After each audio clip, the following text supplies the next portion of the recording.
Good evening, Soul Tribe. This is Dr. Kia Pruitt. Welcome. Come on in, check in the room. Let us know where you're from. It's my pleasure to see everybody. Come on in the room, family. Oh, it is Tuesday evening, May the 12th, 2026, and the time is 9:31 p.m. Eastern Standard Time. Check in, family. We won't be on long, so check in. We're going to answer the question, do you have to have a status correction to remain on the land or to be considered sovereign in America? Come in and let me hear your thoughts. Hear her call, raising vibrations for one and all. Dr. Kia shows the way to a brighter, freer day.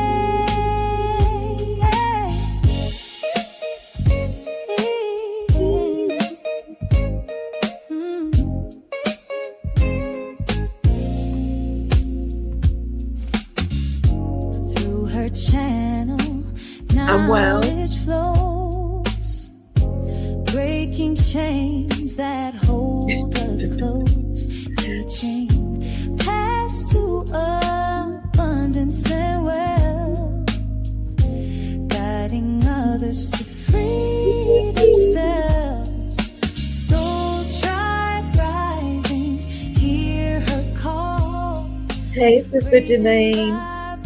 Thank you for your encouragement today. Sister Janine, our moderator, thank you for sending me a gift earlier today. I appreciate you so much. I feel well. I feel better, family.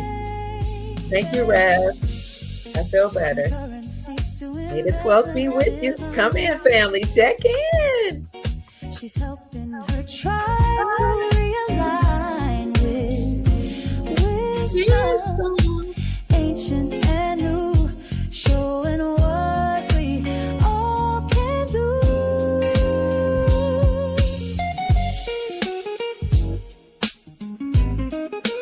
Tennessee's in the house. Greetings. Thanks, Rev.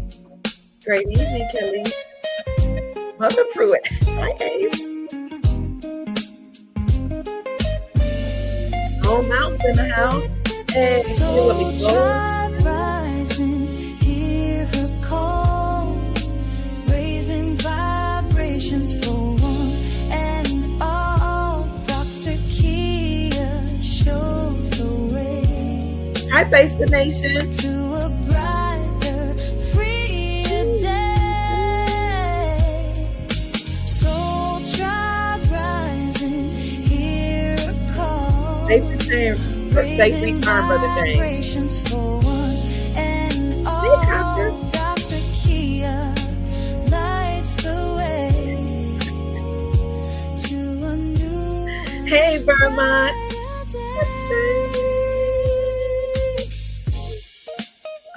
Oh, you're so sweet. I do feel better. Greetings. Thank you. Oh, somebody said I look beautiful. Thank you. Thank you. Well, hello, family. This is Tuesday night. You know, I lose my day sometimes. That's crazy. Sometimes when you go throughout your day, you don't even know what day of the week it is. And I actually kind of like that, to not be on anybody's time. Imagine not really caring about time or what day it is. That might be why they call it CP time, like colored people's time, like we do things on our own time. It's the same when you go to the islands, to the Caribbean, they say they have island time. I love sometimes not knowing what time it is, but I also at the same time appreciate being on time or on schedule when I'm supposed to be somewhere. So thank you so much. Ellen is I'm glad to see you too. Thank you for your kind words. Joyous evening to you, Sister Kim. I am feeling better. Thank you so much. You all are amazing. Thank you. It's good to see somebody said, "Good to see you feeling yourself again." Thank you. I do feel myself. Thank you. You all are so wonderful. I love you. I love you all so very much. Hit the like button. Thank you, Sister Janine, for the reminder. Hit the like button as you come into the room, family. We love you so much. Hey, King David, King James in the house. Good evening, family. I need to interview. Who's Yak? Oh, Yaku? I've never heard of Yaku. If you give me Yaku's information and maybe tell them him or her to email me at kiapruitt@gmail.com, I would strongly consider that. I don't know who that is. Thank you for the recommendation. Greetings, Alan. Greetings. You got to get your dance on. Be right back. Hit the like button, family. Oh, they Dr. Kia shows the way. I love that too, to a brighter, freer day. There's a gentleman by the name of Brother Kenneth. He is a part of our Soul Tribe membership group.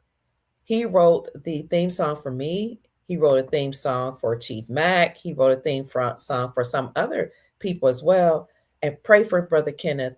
He doesn't want to come on the show to show his face or anything, but I'm so grateful that he wrote our theme song. I love it. You know, some of you have said you appreciate it as well. Pray for him. He just lost his mom. So we want to send prayers for him and his family that the Creator will comfort him. And, you know, even in the middle of her being sick, he still was encouraging me, sending me emails saying, keep going forward.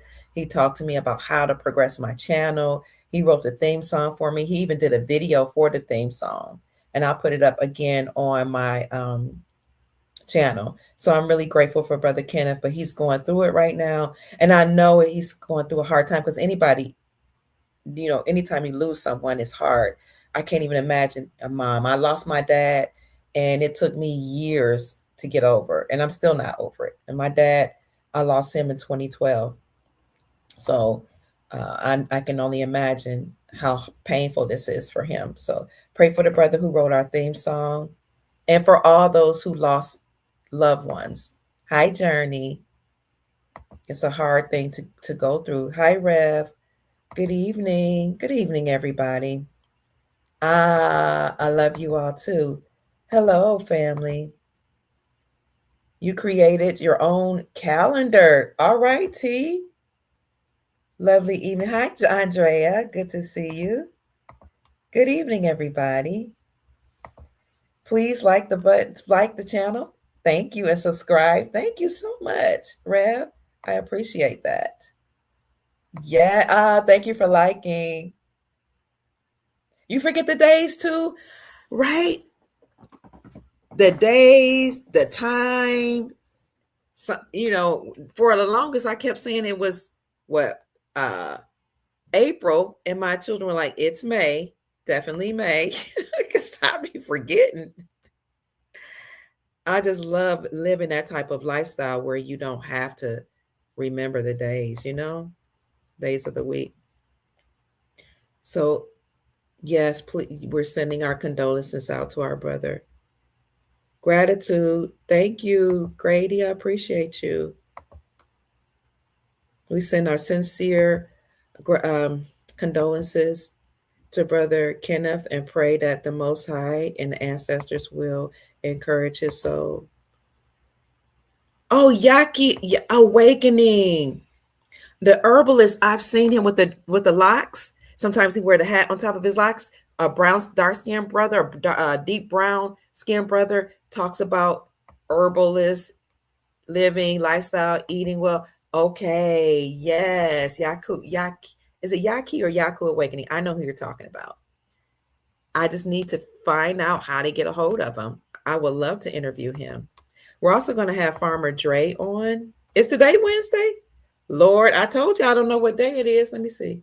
Oh, it's Tuesday. You thought it was Wednesday. Child, I was like, was it Monday, Tuesday, Wednesday? We're going to get Farmer Dre back on.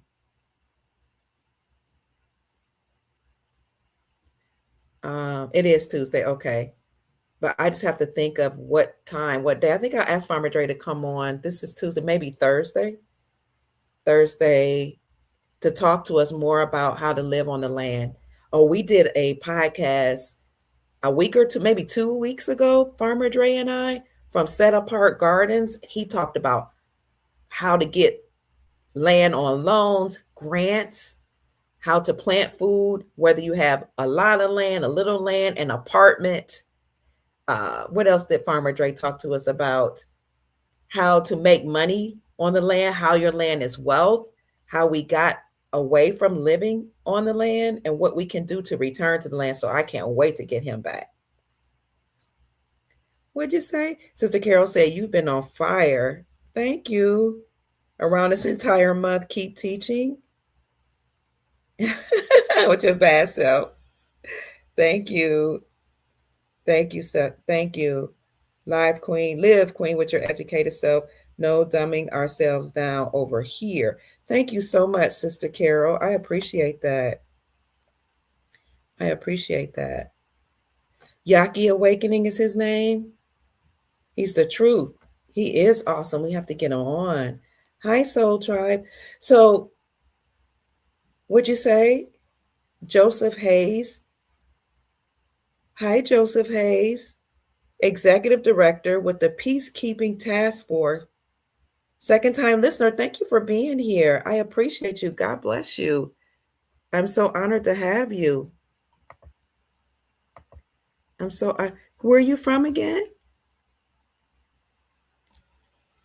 Executive Director with the Peacekeeping Task Force. Ooh, we would love to talk to you. A peacekeeper? We might have to send you a link so you can say something tonight.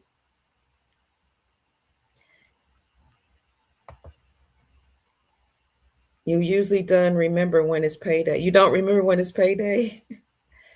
That would be the only time I would remember. You're from Kentucky. Oh, I lived in Louisville, Kentucky for 20 years, King. Peacekeeping. I would love to hear what you do. Would you like to speak and say something tonight? Introduce yourself. You work with Anna von Rice directly. Oh my gosh, that's amazing. So that's why I came on, King, because I put up a video of Anna von Rice, and I know she has a bank. I forgot the name of the bank that either she started or she's working with. And so I came on tonight because there's some questions about whether or not people have to do a status correction. The central office is in Louisville, Kentucky. That's where I raised my children. I was there for 20 years. So people were wondering, do we have to have a status correction in order to stay on the land or in order to become sovereign? Because most of us were United States citizens underneath United States Incorporated, or many of us, or we considered ourselves United States citizens.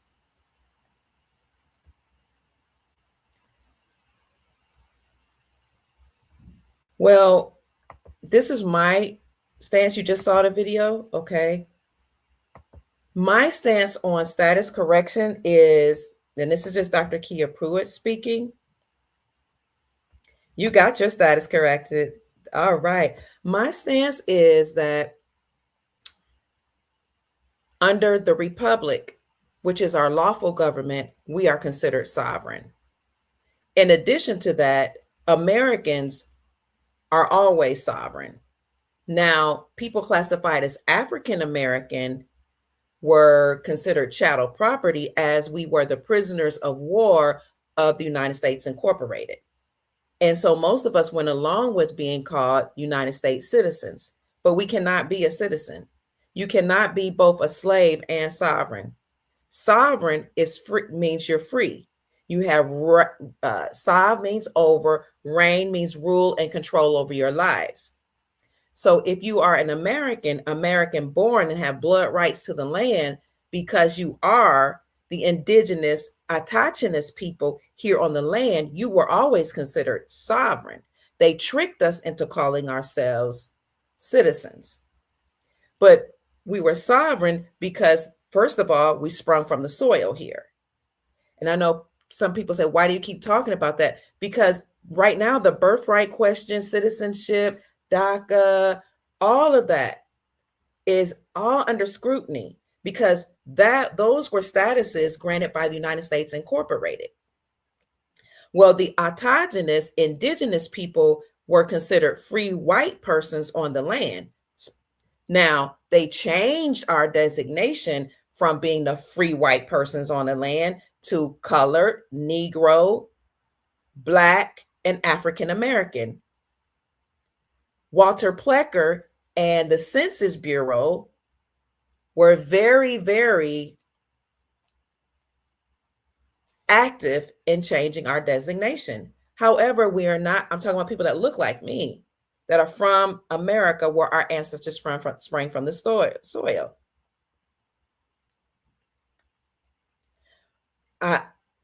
So we are already sovereign because our ancestors sprung from the soil and we are the Americans. Even according to the United States Incorporated, their dictionary, their Webster's dictionary defines American, the 1828 Webster's definition defines American as the copper-colored races encountered by Christopher Columbus, but now applied to Europeans.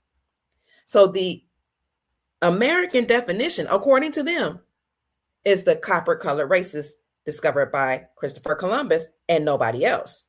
So other people are saying they're American when they are not.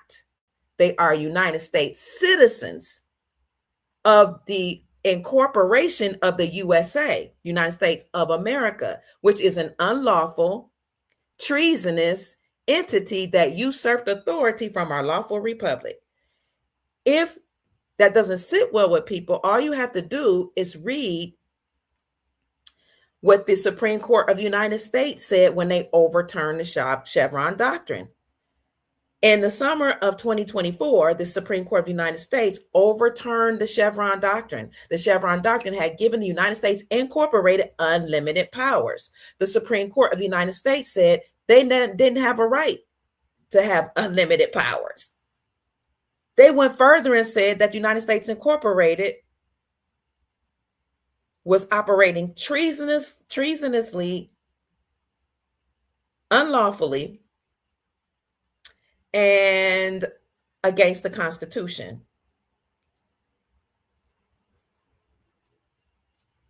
They went further and said any judge that allowed the United States Incorporated and all 400, at the time was 441 government agencies, to continue to operate on this land unlawfully, any judges that went along with that, they committed treason. And any judge that knew of a judge that went along with that committed misprision of treason.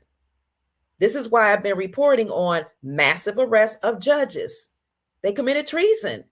Massive arrests of attorneys, massive arrests of government officials.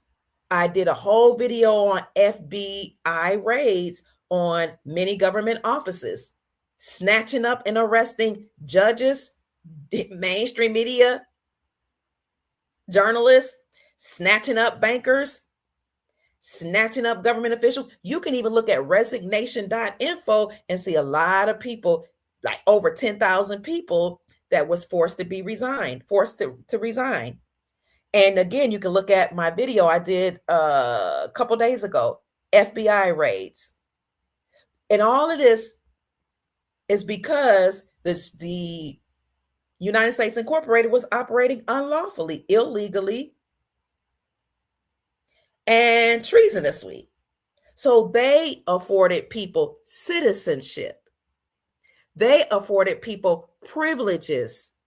They said if you can have birthright citizenship. The reason why that's under question, and I keep saying it, is because the 14th Amendment is what these judges were using to tell immigrants you can remain on the land here. But the 14th Amendment was not written for immigrants. The 14th Amendment was written after the Civil War for the children of African Americans. They could become citizens. Now, we know that we're not citizens. We can't be citizens. I mean, we can if we agree to be citizens of the United States, but we're sovereign by their definition. They are about tricking people using language, considering us dead at sea through admiralty and maritime law, using our all capital letter name, using our birth certificate bond and securitizing it and trading it on the stock market. Now, that birth certificate bond was supposed to be accruing interest to pay off any living expenses that we had. But instead of doing that, they paid themselves, the bankers and others, out of our birth certificate bond, and they forced us all of us on this landmass, not, well, I should say most of us, to pay them for our living expenses. But you know who they didn't charge? They didn't charge some of the immigrants that they brought over here and allowed them to have access to our birth certificate bonds. So do you have to have, my computer is doing all kind of things, mixing up and all this, changing screens. Do you have to have status correction?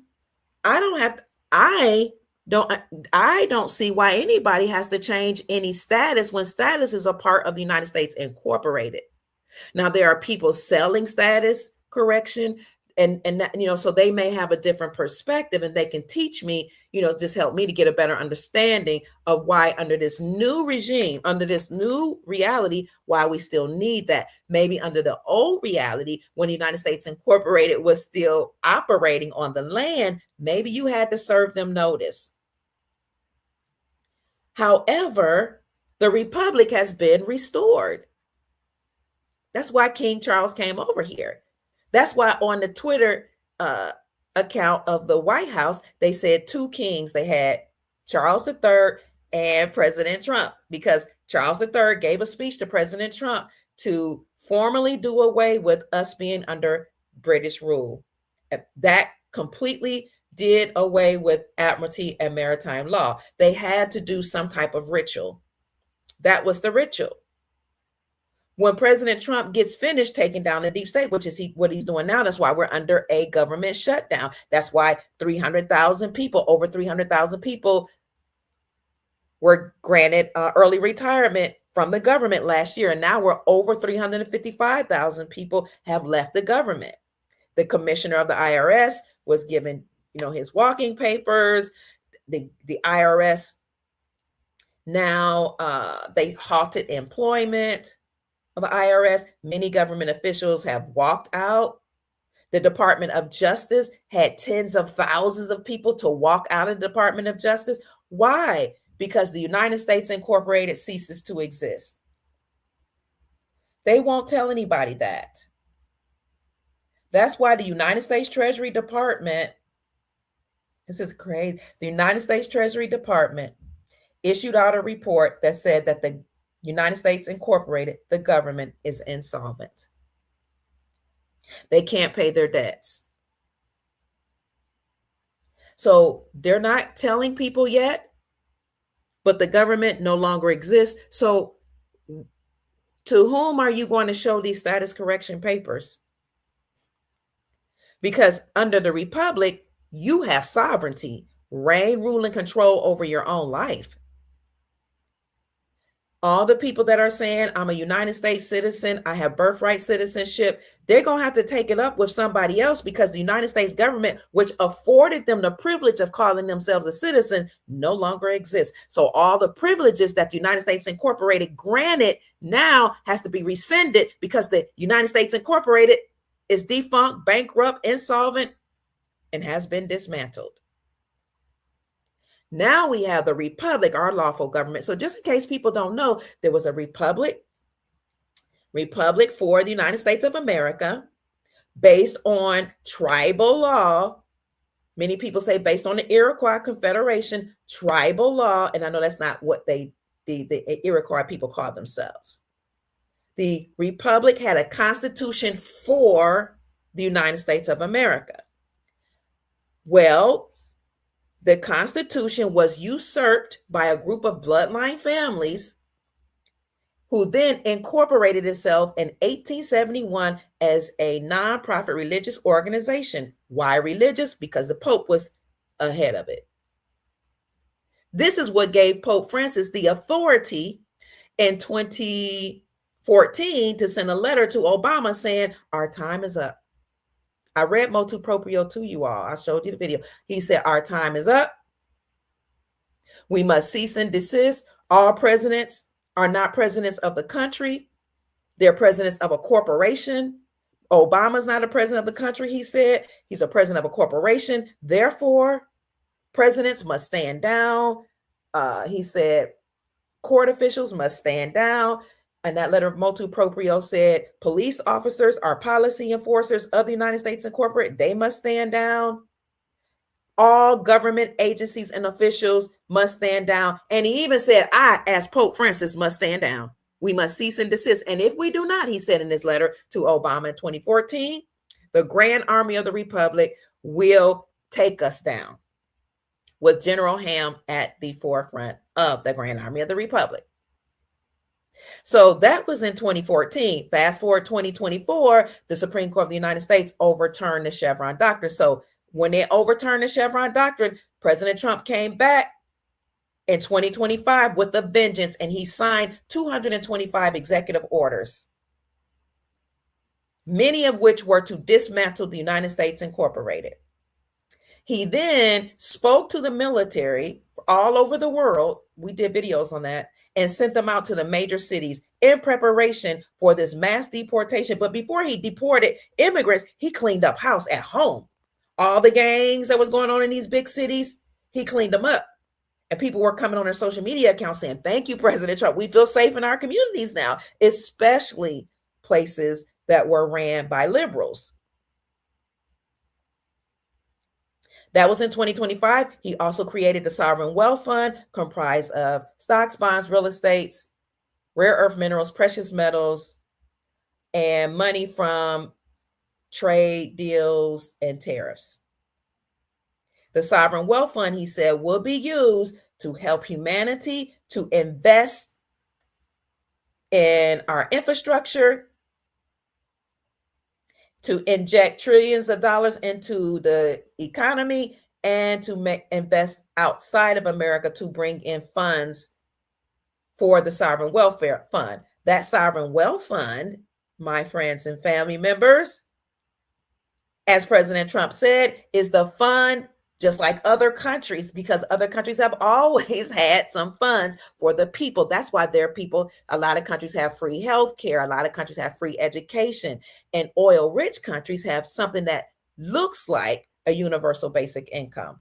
That just means that everybody got a certain amount of money every single month. So you have oil-rich nations that have a lot of wealth who actually let that wealth trickle down to the people. That's what the Sovereign Wealth Fund is. So now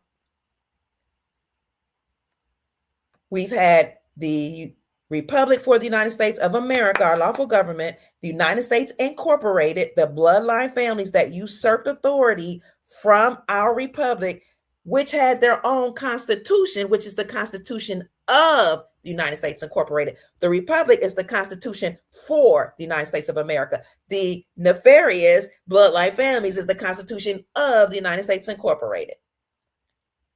It was incorporated in 1871 as a nonprofit religious organization, and again, with the Pope as the head.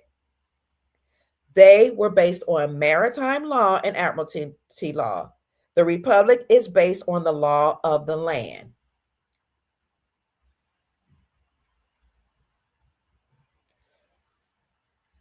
You're sovereign when the Republic is restored. The government that usurped authority here from us granted people citizenship. Unfortunately, they thought that meant that they could classify themselves as American. They're United States citizens.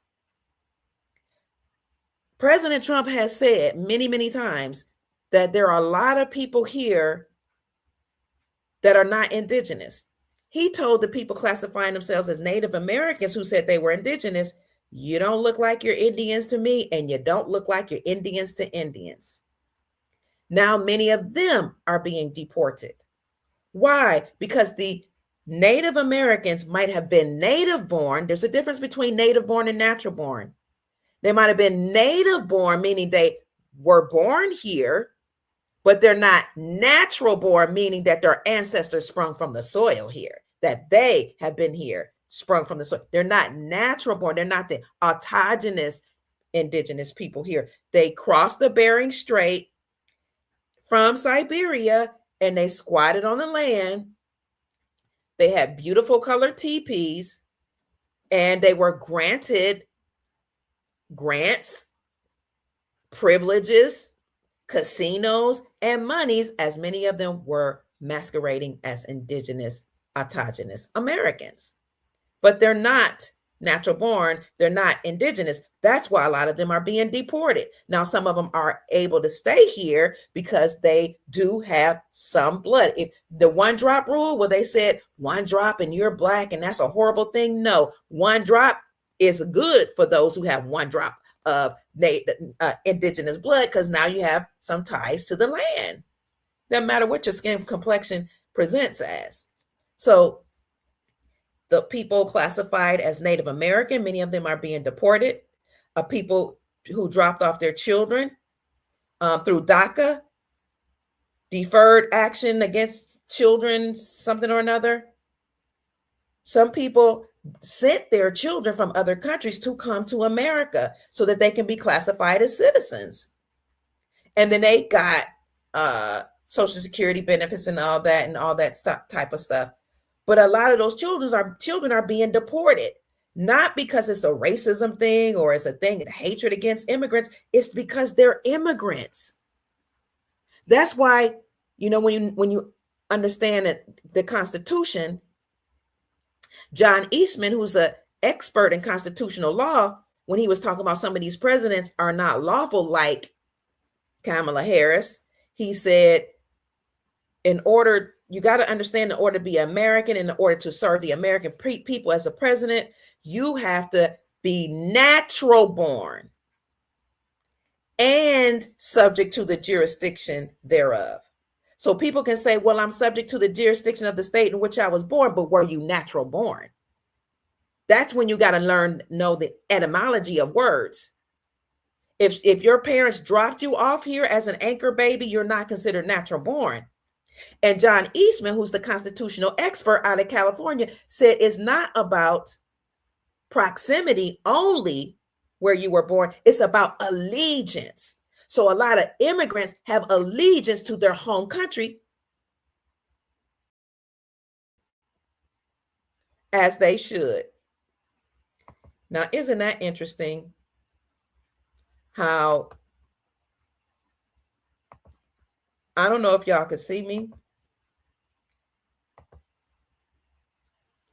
Can y'all see me? Because I can't see myself. To the stage. Can y'all see me?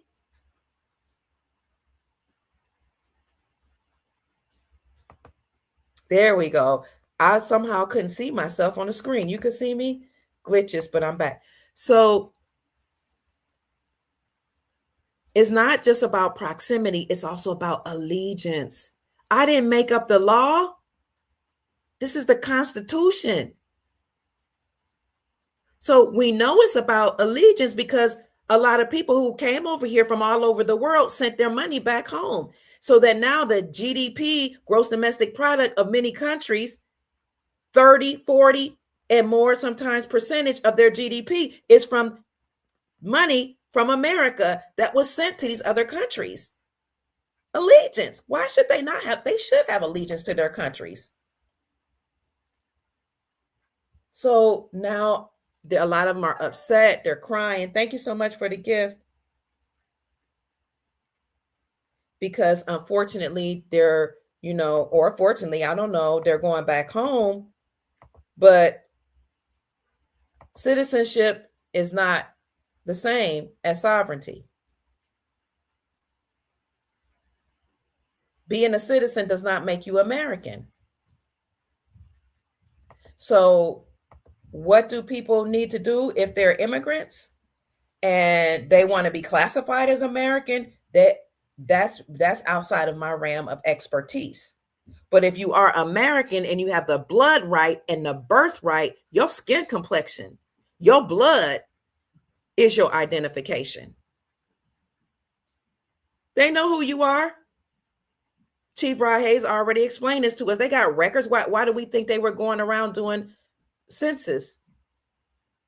They know exactly who each and every one of us are in our bloodline.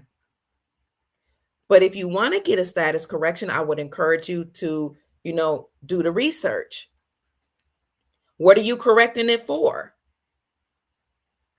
If you are a citizen, I don't know how you can be American if the 1828 Webster's definition is the copper-colored races discovered or by Christopher Columbus, or the Europeans, but now applied to Europeans.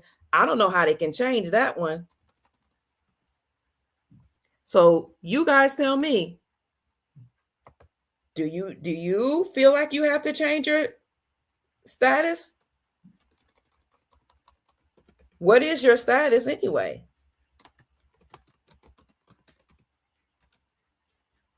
The people that are American by blood, the autogenous indigenous people, had white status, but it was changed to black in order to confuse people because they said you're dead in law. You have no status in law. That's what black meant. But for people who don't know, thank you, Brother King David said, our birth certificates are held at the Vatican from birth, and our death certificates are kept there too. So here you are with, in case people don't know, American. 1828 Webster's definition of American, a native of America, you were born here, originally applied to the aboriginals or copper-colored races found here by the Europeans, but now applied to the descendants of Europeans born in America. America or American can be applied to somebody, but that doesn't mean that's what you are by birth. So that is the reason why a lot of people have some confusion. I don't know how you do status correction, my darling. And he authenticated his birth certificate. If someone was here and is not a citizen, if they've been here for 7 years and do not accept any benefits, can they become a state national? That's a good question. We probably should bring on an expert to ask, how do you become a state national? Many of us have a status of American without United States citizenship, right? Somebody says you can get a status declaration. What I know is that a lot of people will be returning to their own land, the land of their ancestry. Minister Khalif Tunso has said status correction is unnecessary. Thank you, Pi Forum from Instagram. Understanding the law and procedure seems to be more important. I'm still learning, but he went through the process. Thank you. Thank you.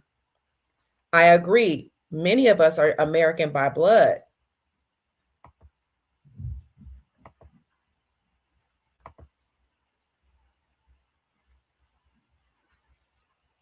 So some people want to do the paperwork. I'm trying to figure out who's the paperwork going to go to. And why do you have to prove who you are, and to whom will you be proving that? So what it looks like is, what we know is, in order to receive the NASARA benefits, people will have to be in the home or country of their origin. Now, there's always been a way for people to be able to enjoy being in other people's lands. What that way is lawfully under the Republic, which is our lawful government, is what people need to understand or figure out if they're not American by blood. Because what was granted by the United States Incorporated is no longer valid because the United States Incorporated has been defunct. So a lot of people were allowed to come here in order to be a United States citizen so that they can, increase the voting opportunities or voting numbers for, so, some people have said both sides. Most recently, it was for the liberals, but people have said for both sides historically. So, but it's beyond that. This is a spiritual war. What I mean by spiritual, it's a bloodline war. This is a bloodline war against the indigenous copper colored races here in the Americas that's been going on for centuries. A bloodline war, not just between humans, but between our ancestors, many of whom are not human. Because if you know that Anunnaki and other beings outside the earth plane actually seeded many people here on this earth plane, you know that many of us have the bloodline of different extraterrestrial beings, and they're fighting each other over this landmass in America. Because this is where everything originated from. Turtle Island, America, the Pangea, the Garden of Eden is in Florida. Thank you. A shout out to Orisha Stone for bringing that to my attention. He said Google it, and we did right on a live, and it was in Florida. Wow. At least that's what they're saying now. So it's in alignment with what the indigenous people have been saying. This was the Pangea. It was Turtle Island. And there's a great earthquake, and people migrated outward. And then you have races that were created after the indigenous people. Many people don't even know where they came from because they can't trace themselves to a landmass because they weren't created in a womb, a human womb. So that's sad. But outside of those beings, people that were Cabbage Patch children, it's sad when you hear those stories. NPCs, what they call NPCs, non-player characters. They say a great percentage of the population is not even human or may not even have a soul. But let's talk about those of us that have a soul. Do you have to do paperwork for an entity that no longer exists? Wow. Chantel Ian says they made the indigenous Black man desire the non-indigenous woman, leaving the Black woman to the foreigners so that they could become citizens. Yes. This is another reason why they allow a lot of immigrants who were men to come over here. That is an art of war. You allow them to bring their men over here so that they can make babies with the women.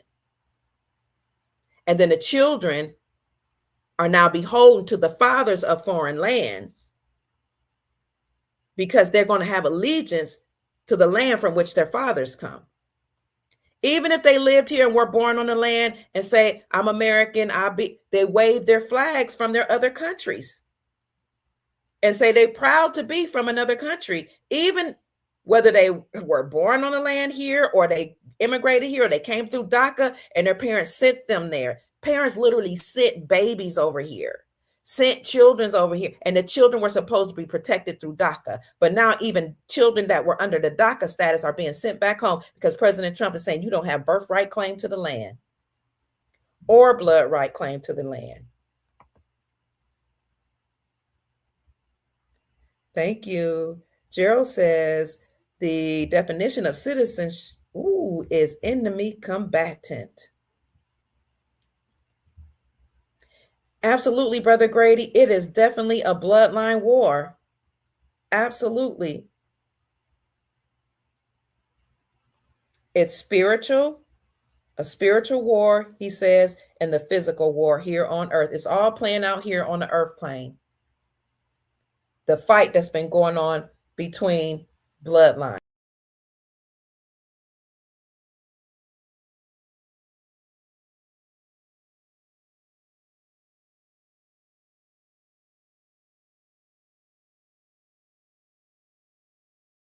So somehow I keep being exited off the screen. So I am not sure uh, what's going to happen to those that want to stay here. What I would suggest is, if their time is up, if your visa is up, try to, figure out a way lawfully that you can stay, or else you'll just have to go home. Because when your visa is up, if you're here on temporary status, that means that you only had a certain amount, a certain timeline. That's the law. And then once that time is up, you're supposed to go back home. It's kind of like if you go somewhere on vacation and you enjoy it, it's beautiful, you love the food, you might love the women, you might love the men, you had a great time, but your vacation is up, that means you go back home.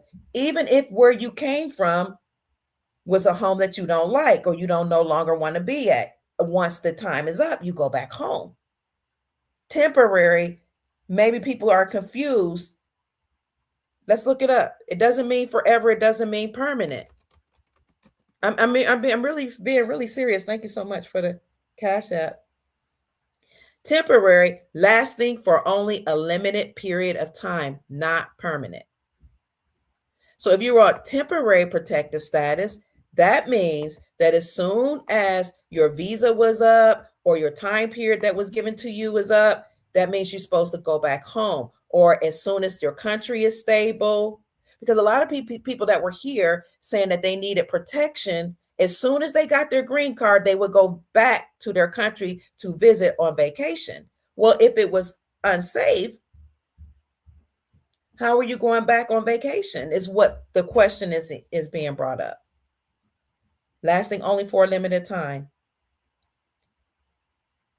So what happened was people were staying here, overstaying their visas, and then they would seek asylum. The judges would allow them to seek asylum, would sign off on them. They didn't have to prove that they were scared to go back home. They didn't have to prove that they would be great or unalive. They could just say it. But now you have to prove it if you want asylum. I think that's fair. Nobody's saying they can't get asylum. They're saying you have to prove it. And we had that's what I understand the government saying. We're putting everything on pause and we're going to halt everything and we're going to look over everything with a fine-tooth comb because under the United States Incorporated, an unlawful, treasonous corporation that is not the government granted privileges. What is asylum? An institution for, oh, now we're not talking about, oh, okay, that's an institution. Number two, and it's a refuge, formerly for criminals. Oh my gosh. Okay. But it's seeking refuge.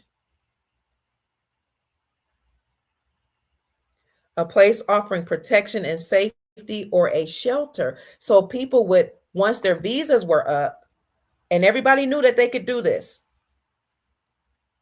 they would then stay here, still get benefits, welfare, food stamps, Section 8, housing, Medicare, Medicaid, government loans, access to our credit. People are saying taxpayers' money. No, that came straight from y'all's birth certificate and Social Security bonds. Ours. I looked up my Social Security number. You used to go to gmeiutility.org and you could I found tens of thousands of entities, foreign and domestic, using my Social Security to build complexes, hotels, restaurants.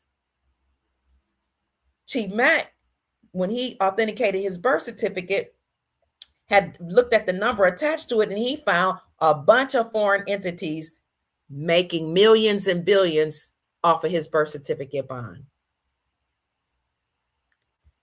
People were coming over here getting a free ride while they were sending the money that they were making over here to their country, which I'm not mad at that. They're taking care of their people. And now the government is saying, we're glad you're proud to be from your country. We're glad to know, as you were waving your flag over here, letting everybody know that you're from this bloodline. We're glad you had your time here while you were saying you work harder than the Americans who are lazy here, and especially the Black Americans. Now you can utilize all that you've experienced here to help your countrymen and women. But you will not be using the money any longer from here. Look at this. This is shout out to Anton Daniels. I'll make sure I give him credit, but I want to show you what he showed this lady saying. Watch this. Hey, let me tell you something. So when I used to work for the county in social services, I went in full Democrat, full liberal, and I came out Republican. Let's talk about it. I used to work in the social services department. So any public benefits, we're talking Medicaid, food stamps, cash aid, disability, unemployment, veteran service, housing. I did all the things, intake, applications, case maintenance, you name it. So when somebody who has a social security number, like you and I, apply for benefits through their social security numbers, I could tell, or any of the workers could tell using the social security number, whether somebody is working, whether somebody has money in their bank, whether they have property, cars, how much money they made that year through their taxes, whether they have additional income. However, here's the loophole.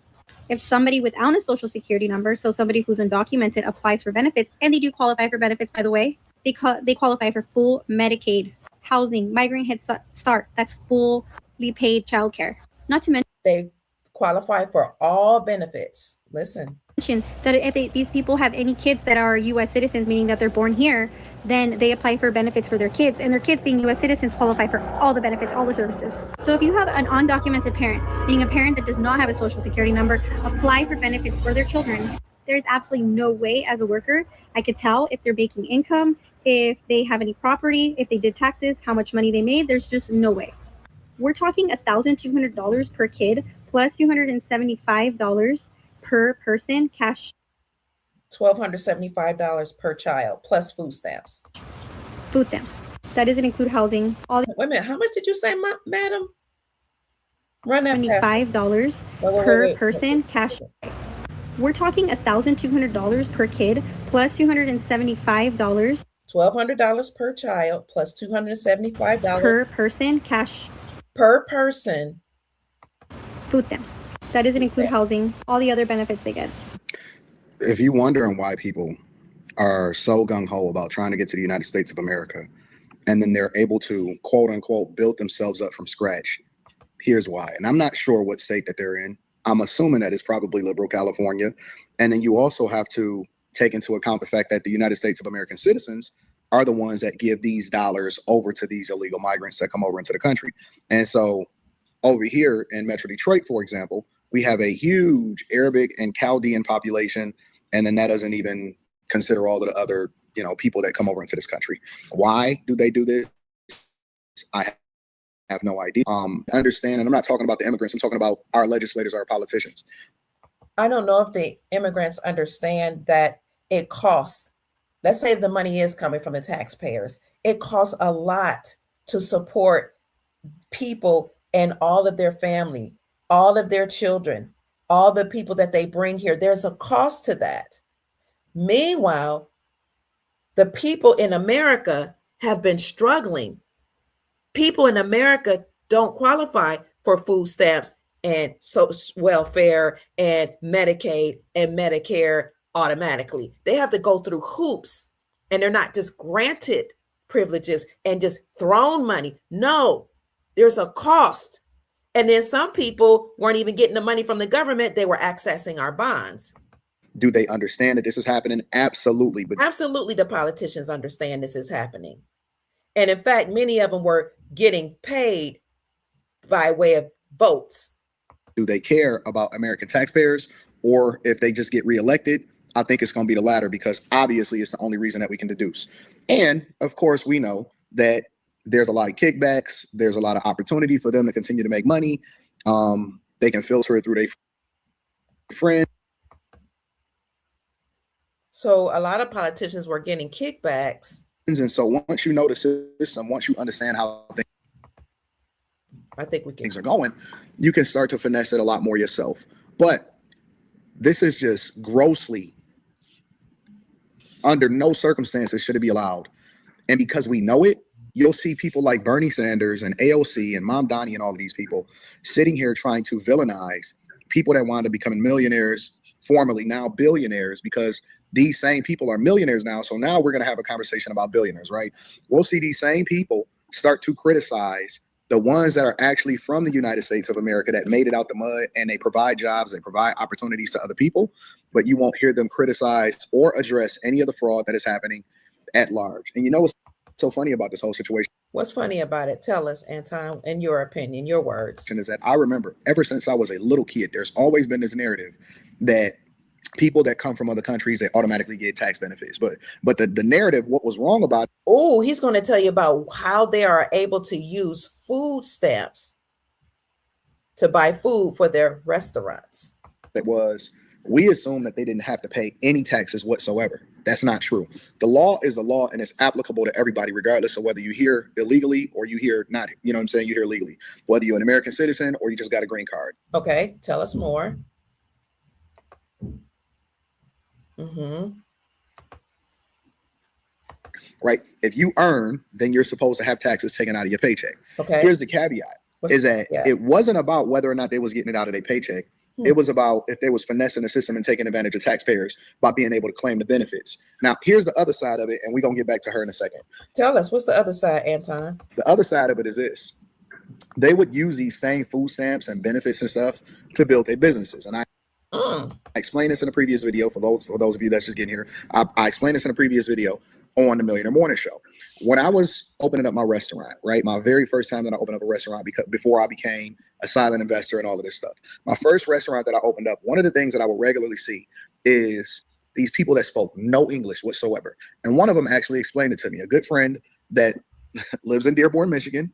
Anton Daniels is a podcaster from Michigan who speaks on geopolitical things and also does a Millionaire Morning Show. So he knows a little bit about how people run business. Because that is the largest population of Arabic people, Muslim people in the United States of America, told me to finesse. He said, listen, bro, he said, y'all have to reinvest back into your business. He didn't explain it like this, but I'm gonna give you the Cliff Notes.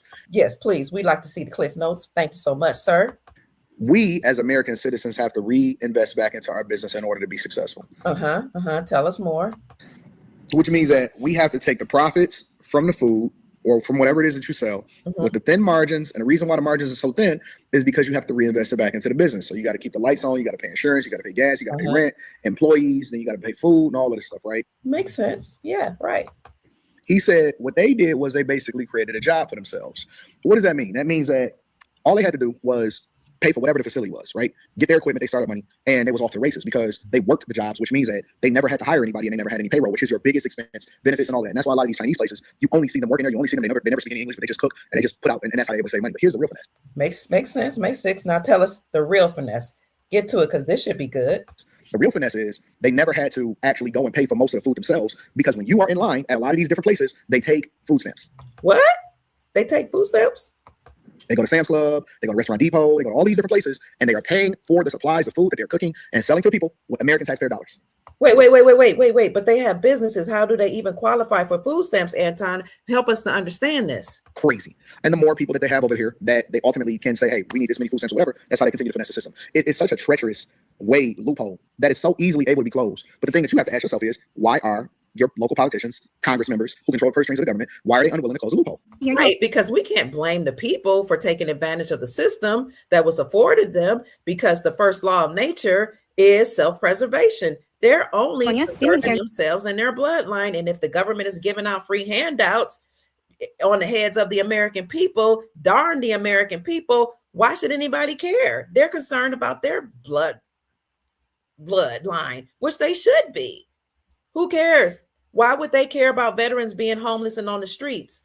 Why would they care that single moms with children or single dads or even families that don't make enough money need food stamps, but they can't qualify? But these rich people can just be given qualify even though they're not American.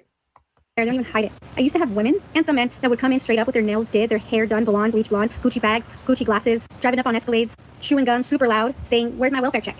I used to live in a neighborhood where 70% of the people around me were undocumented, and man, did they live the life. New cars, parties every weekend. Oh yeah, and they also qualify for WIC. I forgot to say that. Meanwhile, as U.S. citizens, we don't qualify for. Oh yeah. Because when you were undocumented here in America, you were treated very well. We had undocumented student offices on universities where they were given scholarships, grants, free housing, food, academic support programs, you name it. The same with being undocumented and getting food stamps, housing. Not everybody, but this was the way. This was the standard here in America. Can't do that anywhere else. Sickety shit. We don't qualify for nada, nothing.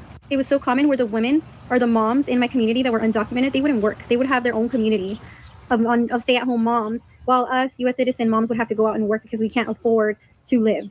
And listen, I don't have anything against undocumented immigrants. Like, hey, we're all human beings. I think that if I was an undocumented immigrant, I'd probably take advantage of this loophole too. It's the government. Right, because like I said, people are concerned about their families, and they should be. And if the government is just giving handouts and allowing women to stay home, even whether they're undocumented or not, why not? And as a matter of fact, while we're talking about undocumented, you can get especially the state of California, especially you can get a law degree. You can become somebody sending me something. You can become an attorney and full attorney, pass the British Accredited Registry exam, and become a so-called lawyer being an undocumented student. I lived in California. You can go to Stanford and you can go to some other universities and become a lawyer. So a lot of these lawyers or so-called attorneys are not even American citizens, many of whom are actually immigration attorneys, and they serve immigrants all over the country. They can be stationed here in Florida and they can work all over the country, and they can even be undocumented themselves. That's why they're upset. Not because they're upset and think that Trump is racist. It's because the fraud has been discovered and uncovered and released to we the people, especially the American people who's been suffering and struggling while people could come here and have a very good life. Continue. Oh, you don't want to continue? That's cool. Actually, liberal states, it's the government that doesn't allow or put in regulations to limit this kind of fraud and waste. And we're all screwed. Not only us taxpayers who have to pay for this kind of waste and fraud, but when the federal government comes in to enforce immigration laws, people are upset. They're confused. You don't understand. Why is it that they're being deported? No, they don't understand, because all they know is what they were afforded. All they know that it was a free ride, free lunch. Come to America, come on a visa, come on temporary visa, temporary status, come on a humanitarian visa for 2 years. And then all you have to do is right before your time is up, apply for asylum. It's easy. You don't even have to have an attorney. You could just send in the paperwork. You don't have to prove anything. You can get all these benefits. A lot of people, so now they're like, what's happening? But please trust and believe that a lot of people did know. Some didn't and some did. If they've been openly living and getting all these free benefits, regardless of their immigration status. We need to do better. The state of California needs to do better. We all need to get on the same page here. At some point, you need to have somebody that just wants to break the system. I'm not just talking about Democrat or Republican, because we already know that Democrats believe in continuing to support illegals coming into this country and taking advantage of taxpayers. I'm talking about you have to have somebody that is not only Republican, but also somebody that is willing to challenge the status quo. And the problem is that they're going to be so opposed because there's so much money that is running through illegally that people are going to not want to ultimately allow for the system to, not benefit them. And so they're going to fight it with everything in them, because you start messing with people's money, you start messing with people's lives. Let me know what you guys think inside of the comments. Make sure y'all tap into the Patreon link is in the description. Teach Henley, 40% off your first order, 20% off. That is Anton Daniels. I will put him, give him credit, and make sure I put his information in the description section. So all I'm saying is a lot of people came here and they enjoyed the free lunch. Absolutely. We were concerned about our families as well. And guess what? Nobody gives a darn about us. The Black people here that they called the N-word, the ones that they said were lazy, that don't want to work, that we need to pull ourselves up from our bootstraps. Remember those comments that we would hear, those snide remarks that everybody else works harder than us? Meanwhile, they're briefed before they come to our country to stay away from Black people because they're dirty. Oh, all the bragging they would do online, all the bragging they would do when they would come to our offices at the university saying they were supposed to stay away from Black people. But it's a little uncomfortable now that you understand that the true American, indigenous people are the Black people that people were disgusted by. We were concerned about our families. We were concerned about the drugs being in our our communities and the guns, but it wasn't considered an epidemic until it reached other communities. So now here we are. A massive cleanup is happening. A massive cleanup is happening. A lot of people are now being given the opportunity to go back home, especially if they committed a crime here. You know, overstaying your visa, according to the United States, is unlawful, illegal, excuse me, illegal. Birthright citizenship that's not meant for anybody other than African Americans using that status is illegal.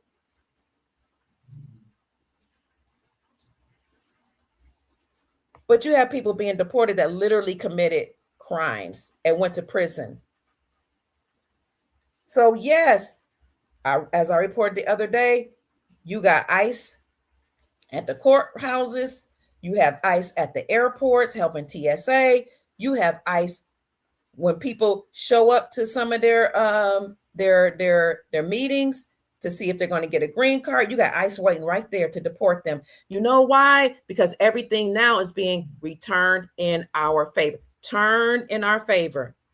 Because the time for whatever bloodline that had enslaved the American indigenous people here and brought up all these other people here to keep us suppressed, unbeknownst to many of the immigrants, whatever bloodline did that, lost the war. See, winning a battle is different from winning a war. And the time is up.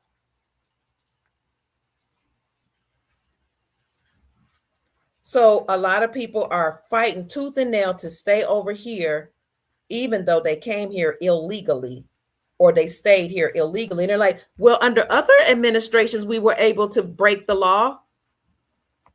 And they're saying, I don't know anything else but this country. Well, that is the accountability of your parents or of you if you overstayed your visa.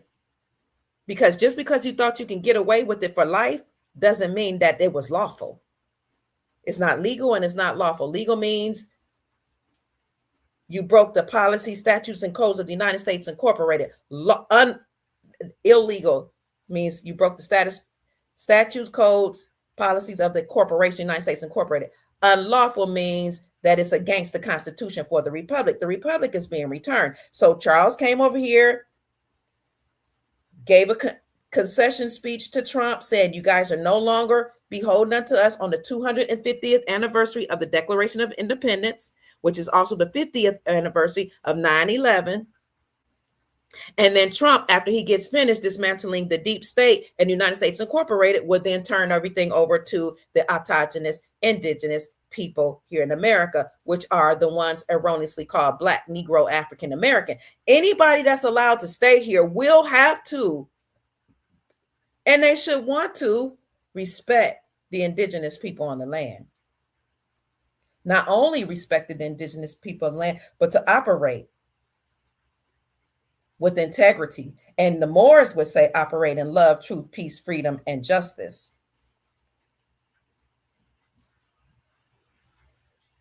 So if anybody wants to change their status, that's right. There'll be no more. You said there'll be no more lawyers. There'll be no more attorneys. I don't know about lawyers because attorneys are turned for you, speak on your behalf because they consider you a minor or lost and dead at sea. A lawyer is a person that supports and interprets the law. So I hear what you're saying. Maybe people won't. I don't know if we will have lawyers or not, but what I heard is under Nasara, any attorneys will stand down, and those that want to remain to interpret the law will have to actually be retrained in constitutional law. So thank you, King David. I appreciate you for bringing that point up.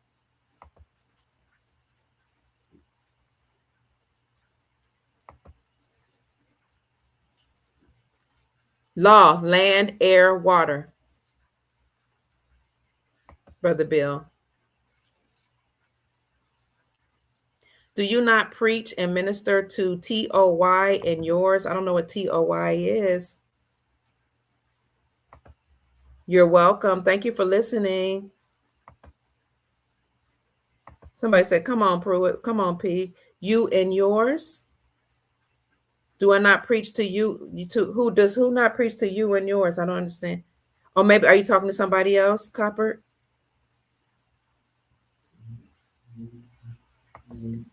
Thank you for the message, but I do not appreciate pre-recorded videos posting as live. I don't do pre-recorded videos posting as live. This is live.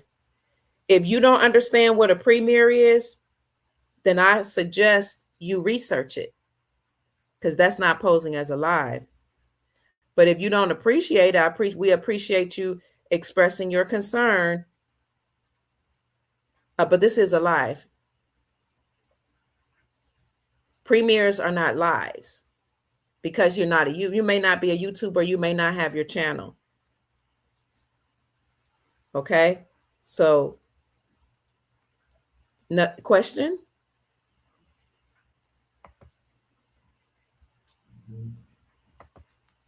The nerve, the audacity of people. And these foreigners have the audacity, what are you saying? To say the heirs do not have anything, that they're lazy and don't want to succeed. People have said that. And then a lot of them were frauding Americans. I mean, when they uncovered that a certain community had allegedly frauded the government and the American taxpayers out of billions of dollars because they said they had daycare centers that do not exist, that was considered egregious, because it is egregious.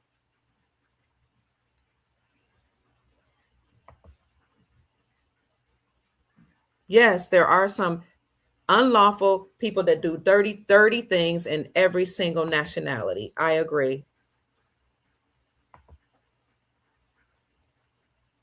So the only reason why it's important to expose the fraud is because people classified as Black women were called welfare queens and were accused of breaking up the family and depending on the government, because in order to get food stamps or welfare, a lot of them could not have a man in the house.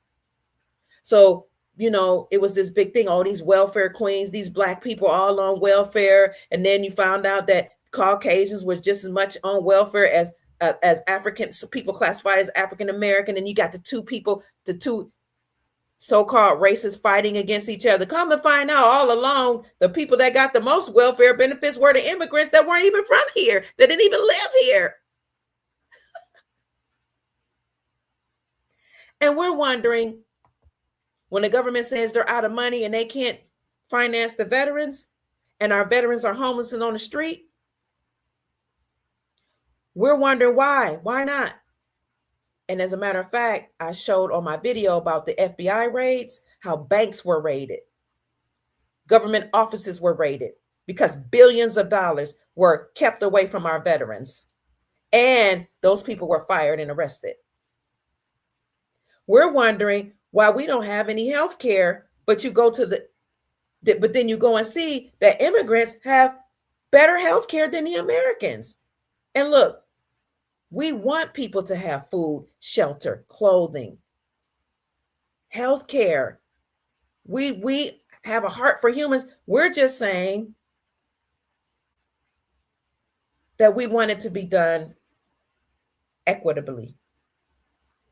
And if people can go back to the home of their origin, why should they not? They should, especially if their time here is up.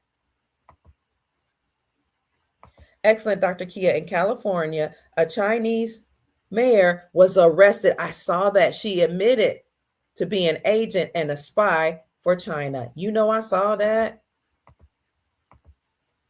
I was like, ooh wee. People are admitting. I thought I had that one pulled up. I did see that. I think she's about 78. It's happening in real time. What did I do with that when I saw that? Was it a Chinese congresswoman? I'm sorry. Let me see, where's that? California, if I could bring that up. If you have the link, can you show it to me? A lot of these political officials aren't even American.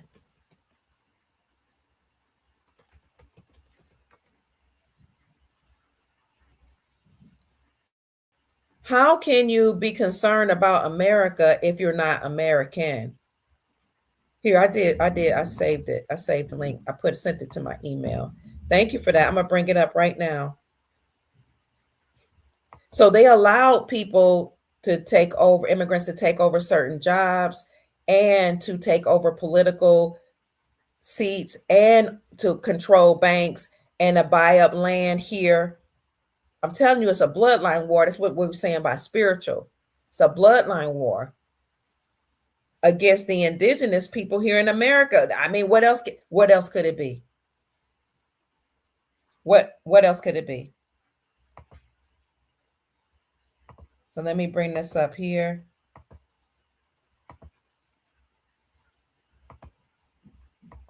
Thank you for bringing this to our attention. California mayor resigns, will plead guilty to acting as an agent for the Chinese government. Eileen Wang has agreed to plead guilty to acting as an illegal agent for the Chinese government with potential imprisonment of up to 10 years. They sold us out. And you do have people that are here that were born here and it's all they know. And they're like, look, I love America. I love Americans. I want to stay here. Well, for those people, they might, I don't know, maybe they will have to do a status correction. But if you're lawfully American, you don't have to do it. I don't see why you would have to do a status correction. I'm not going to tell you you don't have to. That's up to you. That's a personal choice. The 58-year-old was elected in 2022 of November to a 5-year city council, from which the mayor is selected on a rotating basis. City Mayor Dominic Lazaretto said in a news release that no city finance or staff were involved. We wanted to be clear. It's interesting. A lot of politicians say that. Let's be clear. We wanted to be clear. This investigation concerns individual conduct, and the charges are for conduct that ceased after Ms. Wang was sworn into office in December 2022. Federal officials said she's agreed to plead guilty to the felony, which comes with a maximum sentence of 10 years in federal prison. Hopefully she'll get deported. Oops. I didn't know I was off. I'm going to serve a maximum sentence of 10 years. I hope this is the right link I'm sending to you. I'm putting it in the comment section, but I'll also put it in the description section for you. So,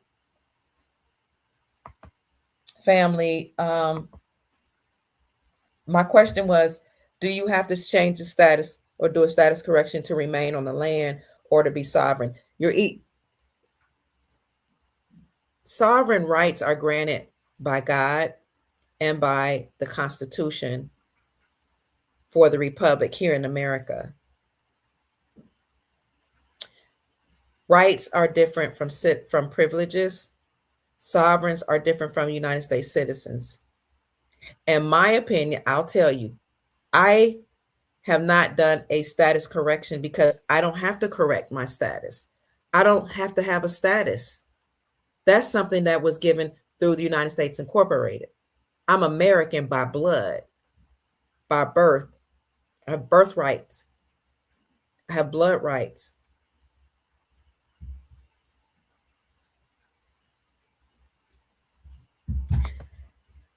What did you say, Hemp? If you weren't here before the Civil War, you should be up for deportation. Interesting.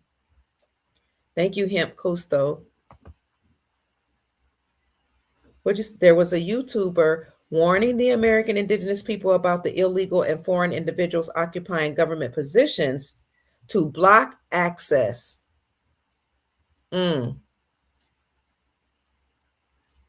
Interesting. Thank you. This sounds like one of those movies that I used to watch before bedtime for years.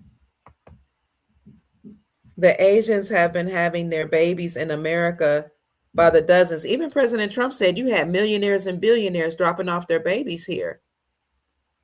in order to gain access to the land on purpose. They knew what they were doing and they knew what they were training their children for. They were training their children to take over. Sister Janine, our moderator, thank you. Comments. It never made sense to me to have to correct the status when we are correct by being born here. Absolutely, I feel the same way. Now, there are people doing everything in their power to find a way to remain here. They're changing status, they're changing their nationality, they're, wanting to be state national and I don't know, naturalization process. They're doing everything they can to stay tied to the land. And I get it. This is the land flowing with milk and honey. But here's the thing. The indigenous people didn't invite all these people here. The federal government, who's our enemy, the federal government who made us prisoners of war, were helped to make us prisoners and incorporated themselves and create their own constitution. The government that created the 400, it's now 445. You can go to the Dr. Kia Pruitt show on this YouTube channel at Dr. Kia Pruitt Official. Go to my community section. You can see the 445 government agencies that exist that are not government, that have to be dismantled. They invited people here. Politicians flew people here. Judges allowed them to stay here that are not even judges. They're administrators. That's why they will have to cease and desist. They're going to have to stand down. They're being arrested. The enemy invited people from all over the world to come here. The indigenous people did not invite all these people here. It's like if you have your home and somebody comes and overtakes your home and strong arms the woman or the man of the house. They now make you a prisoner of war in your house. And then now that they've overtaken your house, invite other people, their family members and other strangers to come into your house, to speak their language, to exercise their rights, to, do their own culture in your house, to speak to you or not speak to you in your house, to call you lazy, to say they work harder than you. And look, even if I am lazy on my land, that's my prerogative and my business. Don't concern yourself about if Black people or people classified as Black that are indigenous people are lazy or work less or less harder than. Don't concern yourself with that if you're not from here. Don't even concern yourself with what President Trump is doing, because he's not your president. He's the president here in America, whether it's the president of the republic or the corporation. That's nobody's concern that's not American. It's not right for people to wave their flags here on this landmass arrogantly or flagrantly, because we wouldn't do that in another person's country. And I keep hearing people say the land doesn't belong to anybody. We should be able to roam freely. Well, you always going to have some type of border protection. And I said it earlier, if you don't believe in protecting borders, then leave your doors unlocked. Leave your doors open. Because your house is supposed to be your sanctuary for you and your family. So the land of your birth, it should be a sanctuary for you and your family. If you just allow anybody to walk in your house, they could take over, which would what's happening. You got a Chinese official being arrested, now about to serve prison time. You got 400 million people defecting from the CCP and celebrating in New York, right here in America, just a few years ago. They defected because they knew that they were allowed to come here to overtake America. You want to know how I know that? Look it up. February the 8th, 2008. You can find it on YouTube. February 8th, 2008, you had the Secretary of State. What was his name? Former FBI agent, former FBI director, Mike Pompeo, went to the governor's conference. And he spoke to the governors. And he said, I know each one of you have been complicit with the CCP, the Chinese Communist Party of China. He said, I have a report card of how complicit you all have been with allowing foreigners from the Chinese Communist Party to take positions at banks, research institutions, universities, hospitals, and serve in politics. They've infiltrated every segment of society because you governors have allowed it to happen. The Chinese Communist Party gave y'all a grade between A to F, is what Mike Pompeo said, and I have the record. So I'm going to tell you to do the right thing. This was in February 2008. I mean, February, not 2008, February 8, 2020. My bad. Mike Pompeo, Governor's Conference. He said, I'm going to tell you to do the right thing. Because what happened is they were even some of the students that were here from China were spies. I didn't say it. Mike Pompeo said it.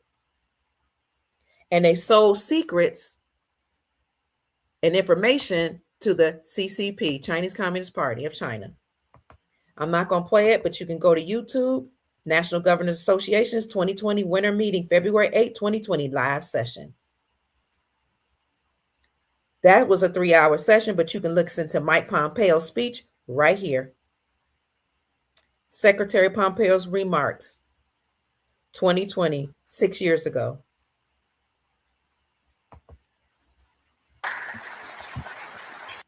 I'm not going to play it, but I just wanted to show you that. He said, y'all need to do the right thing. That was the month before the global pandemic.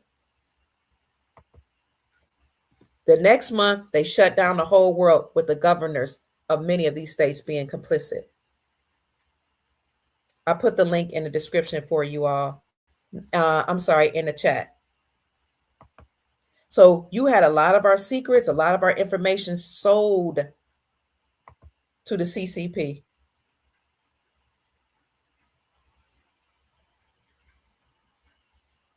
Thank you for sharing that, Sister Sherry.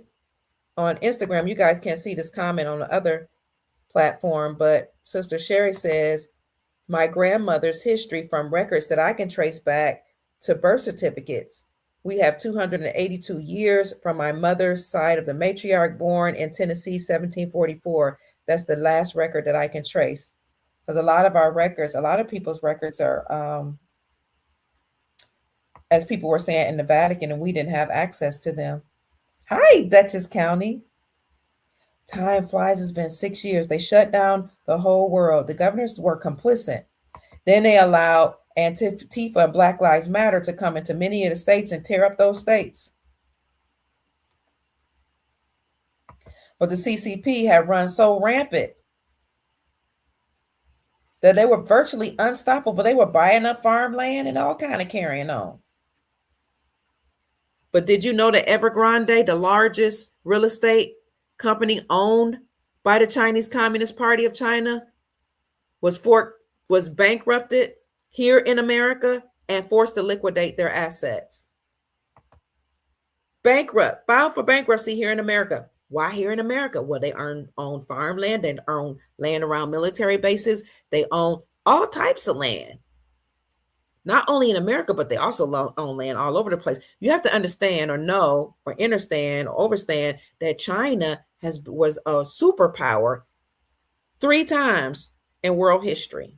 My son Dex Lattimore, the economist, told me that. And then I looked it up and I was like, oh my God. And I actually shared with the private group all the times China was a superpower. It was either 3 or 4, at least 3 times documented. So of course they were going to try to control the land mass.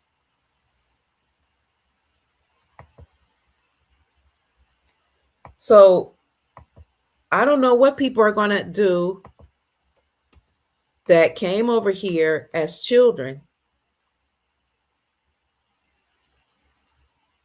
Deferred action for childhood arrivals. That's what DACA is. This is from the USCIS.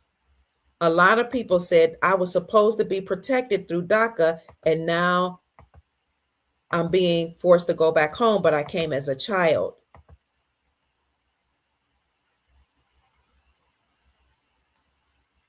This is it. You can look it up. Deferred action for childhood arrivals. Wow.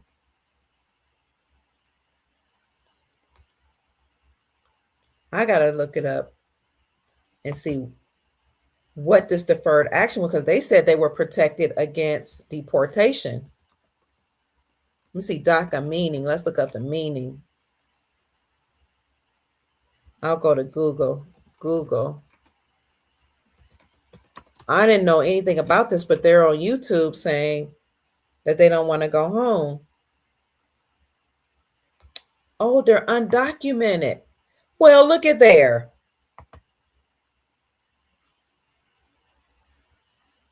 Brother Grady says, do you recall 4 years ago? My computer's doing something crazy. Do you recall? Let me go back to the comments. I'm going to show you what DACA means. Do you recall 3 or 4 years ago, New York in the Chinese town district, they had their own police station? Woo! You haven't heard anything else about that? That's crazy. No, I did not know that.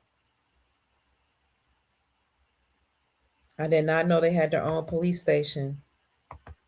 That's wild. And that's what I heard they were intended to do when they were saying defund the police. And President Trump said, hold on, we got to weed out the bad apples. And then we're going to retrain some of them. What he was trying to let us know is that they're going to close the police department when it was time. And then the ones that remain, they would be retrained, and they could be retrained to become a sheriff, because the only people that can enforce the law are sheriffs. The ones that we elect, sheriffs, not the appointed sheriffs even. Not policy enforcers or police officers. But they were trying to defund the police right before Antifa and Black Lives Matter took over and started doing all this mass protests and tearing up cities, because they wanted to have all this mayhem. And then they said the CCP had intended to bring in their military if we had taken out the police department. It was crazy, all that stuff that was going on in 2020. So I just want to see what DACA is, because a lot of people are saying they shouldn't have to go home. They were supposed to be protected. I don't know if they can change their status. I don't know. DACA stands for Deferred Action for Childhood Arrivals, a United States immigration policy. That's not a law. Policy, statutes, and codes come from the United States Incorporated. You know that corporate entity that the Supreme Court said is unlawful, treasonous, and unconstitutional, and therefore must be dismantled. You know that corporation that the Treasury Department came out in a report saying that they're insolvent? Yeah, they afford policies. DACA stands for Deferred Action for Childhood Arrivals, a U.S. immigration policy established in 2012, that was under Obama, that protects eligible undocumented immigrants who came to the United States as children from deportation. So it's supposed to protect them from deportation. I don't know what's an eligible undocumented immigrant is. It provides a renewable 2-year work permit and temporary protection. Well, look at there. But does not provide a path to permanent residency or citizenship. I rest my case. So for all the people that are saying, I came here through DACA and I shouldn't have to go back home, we see, first of all, it was a policy, which is not a law. A law comes from the republic, the lawful republic. Policies come from the United States Incorporated. So it's a policy. So right now, you got me right there at policy. Protects eligible undocumented. You have no documentation. You came here as children because your parents sent you here so that you can get some benefits. It provides a renewable 2-year work permit. That means after the 2 years, you have to reapply. It's renewable, which means that it terminates at some point after 2 years, and then you have to reapply. That's what renewable means, my darlings. And it affords temporary protection. Temporary does not mean permanent. That means We used to sing a song in church. The Lord giveth, the Lord taketh away. Blessed be the name of the Lord. And let's replace that with the government giveth, the government taketh away. Blessed be the name of the United States of America, government, corporation, entity. But it does not provide a path to permanent residency or citizenship. I'm reading what's right there. I'm not racist. I'm not. What else? What else they say? Well, if you say that I love my race, absolutely I do. I love all humanity. I also love the law. You should see my computer doing all kind of glitches. Did y'all read that? So everybody that's saying that they are supposed to be completely protected against deportation, you just read that it said temporary and it doesn't protect you, is not a permanent pathway to citizenship.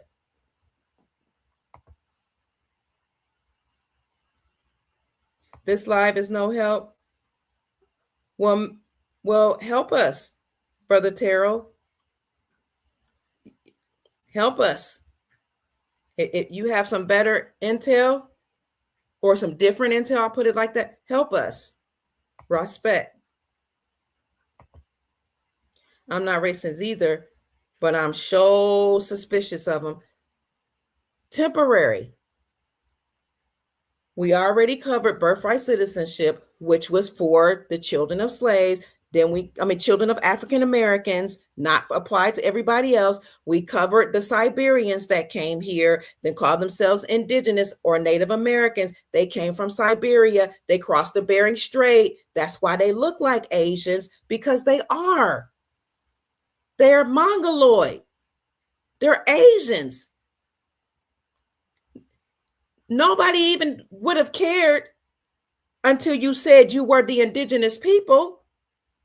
Nobody would have cared until you tried to lay claims to the land and got all these government benefits and tried to block people from proceeding and tried to block people from gaining access to their own tribal rights and their own tribes. Nobody would have cared that you came from Asia and crossed the Bering Strait and now you squatting on the land in a teepee.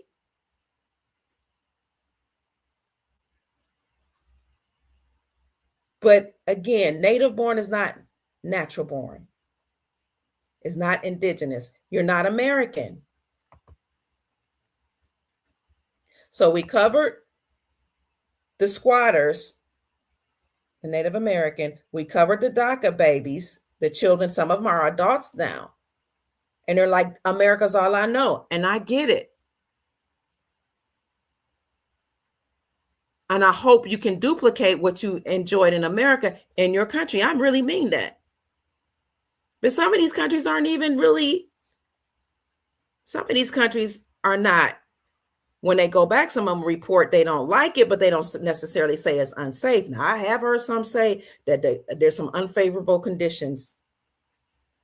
Maybe they can build it up. A lot of them have said they took out tens of thousands of dollars of bank loans to get here. Some of them even did what's called a lottery. In some of the African nations, like Ghana, for example, you can pay people that run a lottery and hope you get picked to be sponsored to go to America. While they were paying the lottery and they were selling their land and they were getting bank loans to come to America to live the American dream that was supposed to be for Americans, some of them are now saying, you know what? If I had saved that money and used it for home, I might have been able to, I could have, and maybe have been able to live a relatively good life.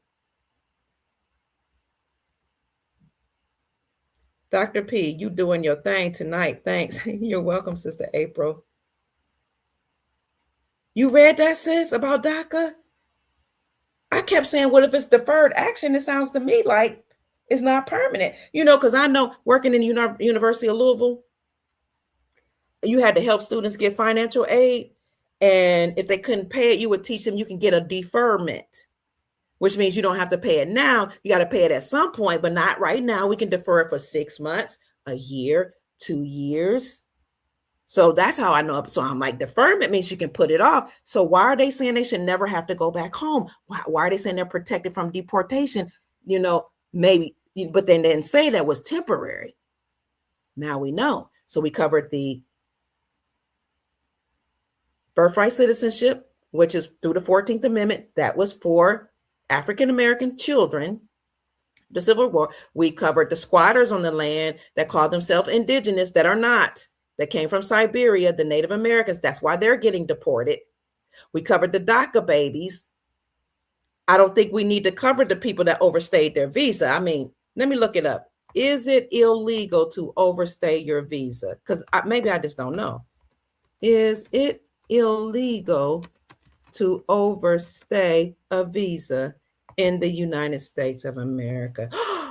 Well. Thank you for being in the chat. 572 people. Look at there. AI overview. I mean, we don't need to necessarily take them as being right or correct, but in the interest of a lack of time, let's just work with what we got. Yes. Well, let me show you. Is it illegal to overstay a visa in the United States? Yes. Overstaying a visa in the United States is illegal and violates federal immigration law. Maybe we need to hear somebody say it. It makes you unlawfully present, leading to automatic visa voiding out. What is voiding out? What does voiding mean? Erasing it. It doesn't exist. Leading to automatic visa voiding, potential deportation, and bans on reentry 3 or 10 years, depending on the length of the overstay. It also makes you ineligible for many immigration benefits. I'm done. Well, let me see. What are the consequences of overstaying? Automatic voiding. Your visa is automatically voided if you stay past your I-94 date, meaning you cannot use it to re-enter the United States. Removal. You may be placed in removal proceedings. Re-entry bars. Over 180 days, but less than 1 year. 3-year bar or re-entry. On re-entry. 1 year or more. 10-year bar or re-entry. Future visa denials is another consequence. It becomes very difficult to obtain a future visa. Increased penalties. As of 2025, proposed legislation like the Visa Overstays Penalties Act aims to increase penalties for overstays to 6 months in jail. The ones that are crying, I had to go to jail. That's not fair. I didn't commit a crime. 6 months in jail for a first offense. There are some exceptions. Disclaimer, immigration law is complex. Consult an immigration attorney for advice specific to your situation. Another thing that immigrants have been complaining about is they've been paying immigration attorneys and consultants sometimes a lot of money, and they're still getting deported. And they're like, that's not fair. But I'm just reading the law. Well, what AI says is the law, but maybe that's not good enough. So let me see. Maybe we need to hear a voice. And maybe we can pull out the law book at another time, or people can look it up. Is overstaying a visa against the law in the United States of America?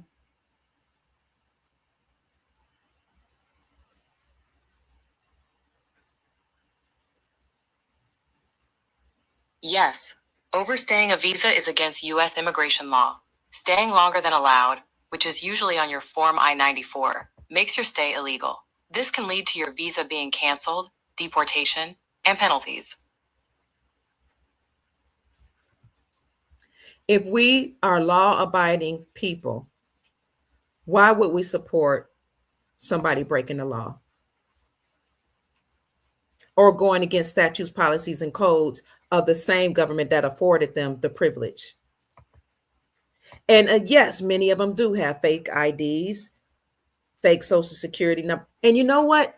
Follow some of the immigration attorneys while they're on YouTube trying to give advice. They'll say, if you or when you present your fake ID, I admonish you to know that deportation will realize that it's false. A lot of them have fake IDs and fake social security numbers. Some of them don't even have to have social security numbers. But I'm just showing you, we're covering almost everybody that's complaining. Overstaying the visa is against the policy people that gave them the visa is saying if you stay over, you can go to jail and be deported. We're having a great spiritual awakening. They overstayed their welcome in our home. Yeah. And tore the house up because it's too many. Oh, I heard that. I can't see this devil giving us nothing that's not in their nature. Nope. Oh, you're talking about the government? Well, their time is up. So it's not that anybody is giving us anything. It's that I hear what you're saying, is that the entities that overtook our government, their time is up. They've lost the war. So you had the United States Incorporated, you had the Republic operating at the same time simultaneously. There are some people that operated under the Republic or along with the Republic that never paid taxes, never was bothered by the policy enforcers because they knew how to execute their rights. But it was still running concurrently. That's wild. Some of them have badges too. The police wouldn't bother them. They didn't even have to have licenses. But now the United States Incorporated, they're insolvent. They're out of money. But the reason why things are being returned back to us is because those entities lost the war. It's a bloodline war, and the ancestors have returned to ensure that things are done for humanity that is correct. And you're right. A lot of these entities went around all over the world causing destruction. My supreme, beautiful, sweet Kia. Thank you. So I just wanted to show, somebody said, deuce, peace. So people will have to go home. If you go to somebody's home when your time is up, you don't want to, why would you want to stay in a place where the people don't want you here? Listen, your family might want you here. Your friends might want you here. But there are a lot of people that have had enough with lawlessness. Now, then you have people that are saying they had to go back home, but their family members stayed here. And I'm trying to figure out why their family members won't go to be with their loved ones.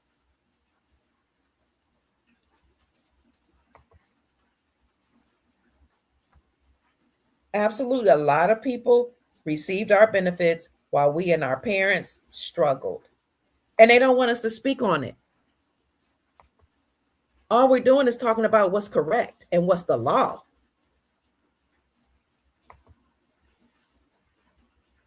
But we didn't invite all these people here. So a lot of people will have to go back home, and that's something that they need to take up with the government that afforded them privileges.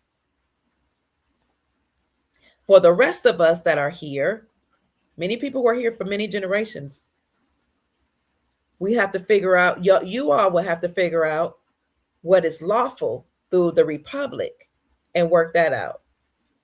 For the autogenous Americans, if you want to know if you need to correct your status, then you might need to go and talk to somebody that is adept in that area. My understanding and overstanding, even from talking to some of the Moors, is that you don't have to correct your status. Some of the Moors say you do. I'm talking about MOOR, like the Moor Society. I think they have different at Temple of the Moor. Some of them say you have to correct your status. Some of them say you don't. But where you're going to get that paperwork from, I don't know. And whose paperwork is it? Because if it's the paperwork of the United States Incorporated, they don't exist anymore.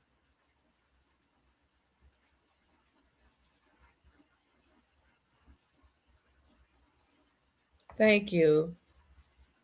Mindful Moment says, we appreciate your courage and integrity in these moments. Thank you so much. Oh, you'll share a link with us? Please do. I agree.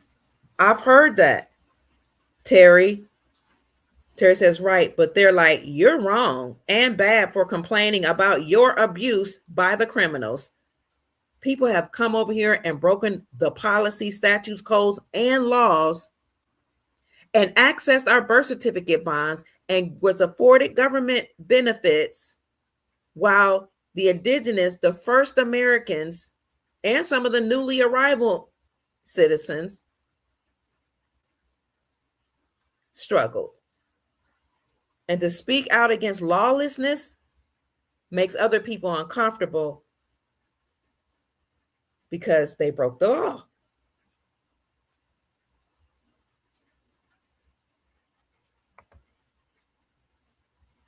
So people are doing everything they can.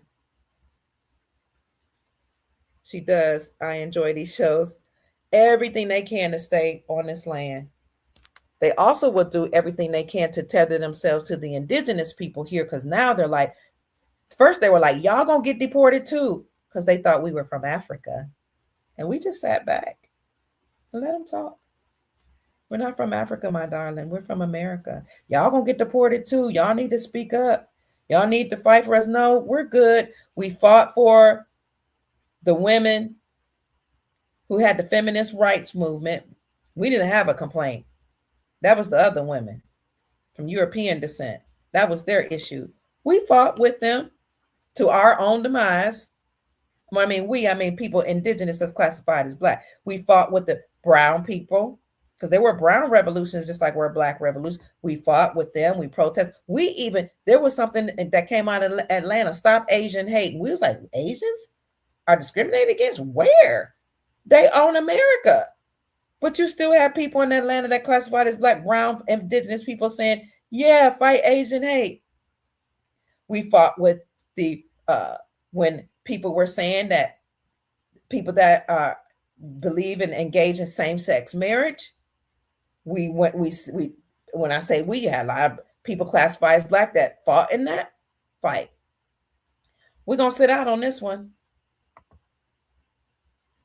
Because now we're not talking about rights, we're talking about privileges. And because we didn't invite all these people here. It's not our fight.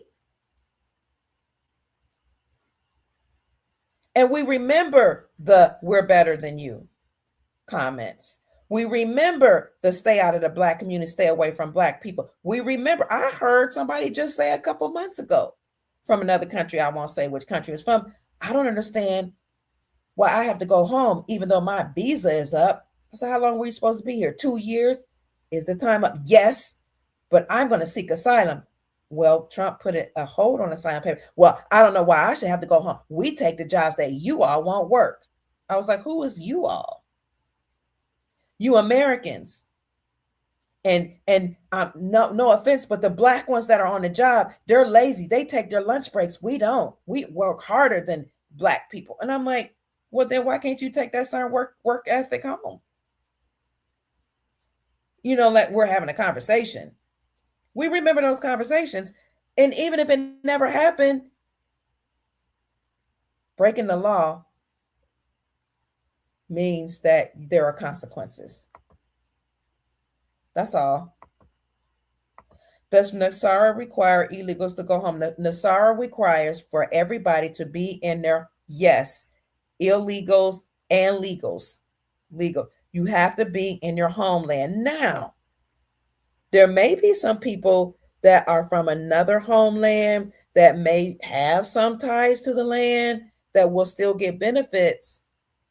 Yes, there may be. I'm sure there will be.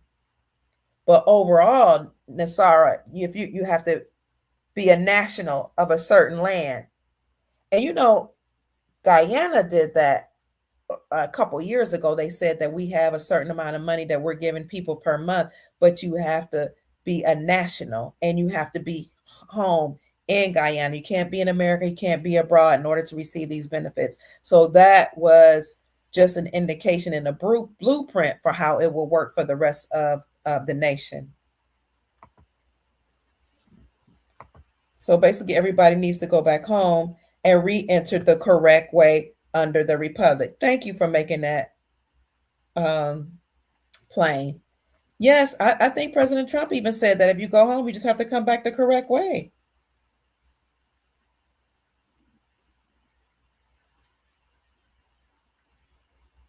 That's correct. And now some of them are upset because they know that they overstayed a long time. So coming back the correct way might be a little struggle, might be costly, or it might take a while.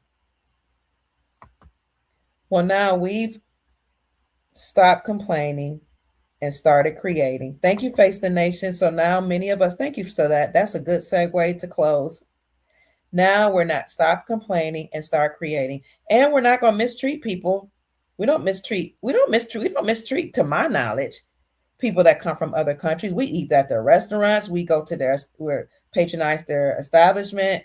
We're respectful and honorable. You know what I'm saying? So we just gonna sit this battle. I don't see many of us on the street doing the No Kings rallies against Trump. I don't see many of us on the street saying, please keep people here that overstayed their visas, because we're like, that's not our battle. Now we're about creating. Thank you, Face the Nation. Now we can create the reality that we desire and deserve. And now we can walk as the kings and queens that we are from Turtle Island. I agree. From my experience, it should be changed, or those will continue to come over as a United States citizenship. Yeah, there should be some change, and it should be clear. It's clear to me when I read it, but maybe the people that come here, maybe it's not clear, or maybe they just took advantage of the fact that they could just apply for immunity or seek asylum, or asylum. But it should be clear that if you break the law or go against the policies, then there are consequences. Keep preaching, sis. They lied on and persecuted Yeshua. Thank you. Thank you. Your money comes from your root chakra, ancestral country. What? That's beautiful, Atari.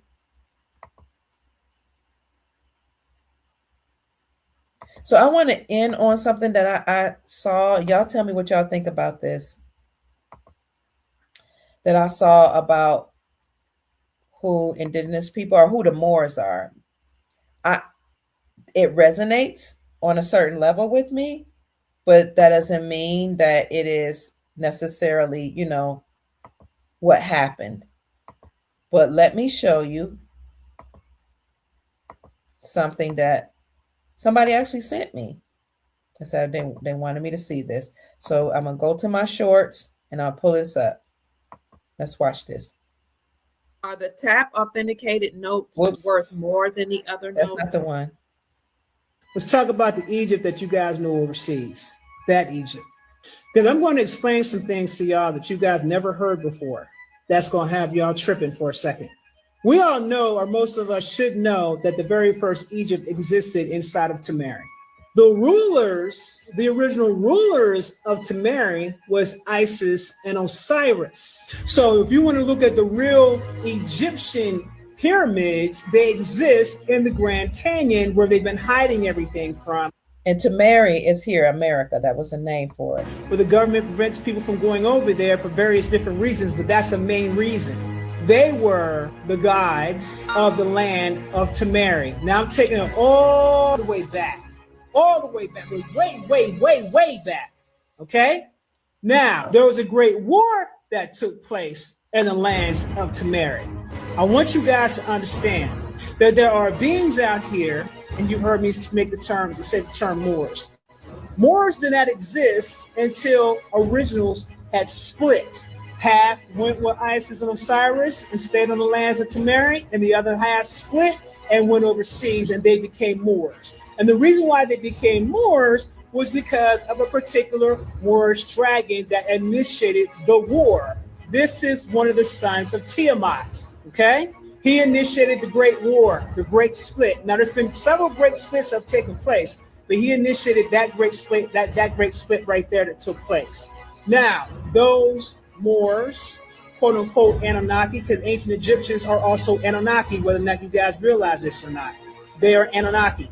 They became the fallen Anunnaki, Moors. They took on the title of Moors. Okay? We are the Aboriginal Indigenous Murs, M-U-R-S. They took on the title of Moors. That dragon inverted all those different originals and took on the title of Moor. They went overseas. Those Anunnaki built those pyramids overseas, wanting to emanate the original Egyptian gods in the Americas. So the Egypt that you guys see overseas is the false-like fallen Anunnaki Egyptians.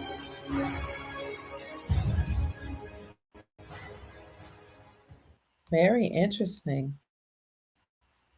Very interesting. But we do know that Egypt was here, Babylon was here, everything started here. So a lot of that makes sense. Thank you for the gift. I'm going to put that video. It is on my shorts on my YouTube channel. I'm going to put it here in the description section, and I'm going to put it. Thank you, Sister Cheryl on Instagram says, yes, the Grand Canyon was Egypt. Is Egypt. They have a lot of pyramids there. They have a lot of gold stored in the Grand Canyon. They have mummies, tombs, all kind of stuff in the Grand Canyon, which is why a lot of people are not allowed to hike in certain areas. Okay, let me get this off the screen. Thank you, Brother William. I have a deep connection, he says, with 13 also. Dr. Kia, loving all of the info. Thank you. I love the number 13 as well. Thank you for the gift. Thank you for the comment. Thank you so much. God bless you. Heaven smile on you. I appreciate you. That's one of the reasons why I made my Cash App Mama Kia 13, because I like the number 13. And when I was on a 14-day fast, Brother William, no food, but I was drinking water. On the 13th day, I had a dream. And on the 13th day, a female image appeared to me and showed me a crescent moon with a star. It was a crescent moon and a star, and then the crescent moon and the star turned into a number 13. And the woman spoke to me and said, go research what the crescent moon and star means, and then research what the number 13 means. And as I began to do a deep study into, what 13 meant in ancient societies, one of the things that I came up with is that a part of our indigenous culture was to associate the number 13 with prosperity. And there was a wise statement that said, let he or she who understands the number 13 receive peace, power, and prosperity. So then I said to myself, so the people who told us to fear 13 actually reverence 13, the number 13. It made sense then.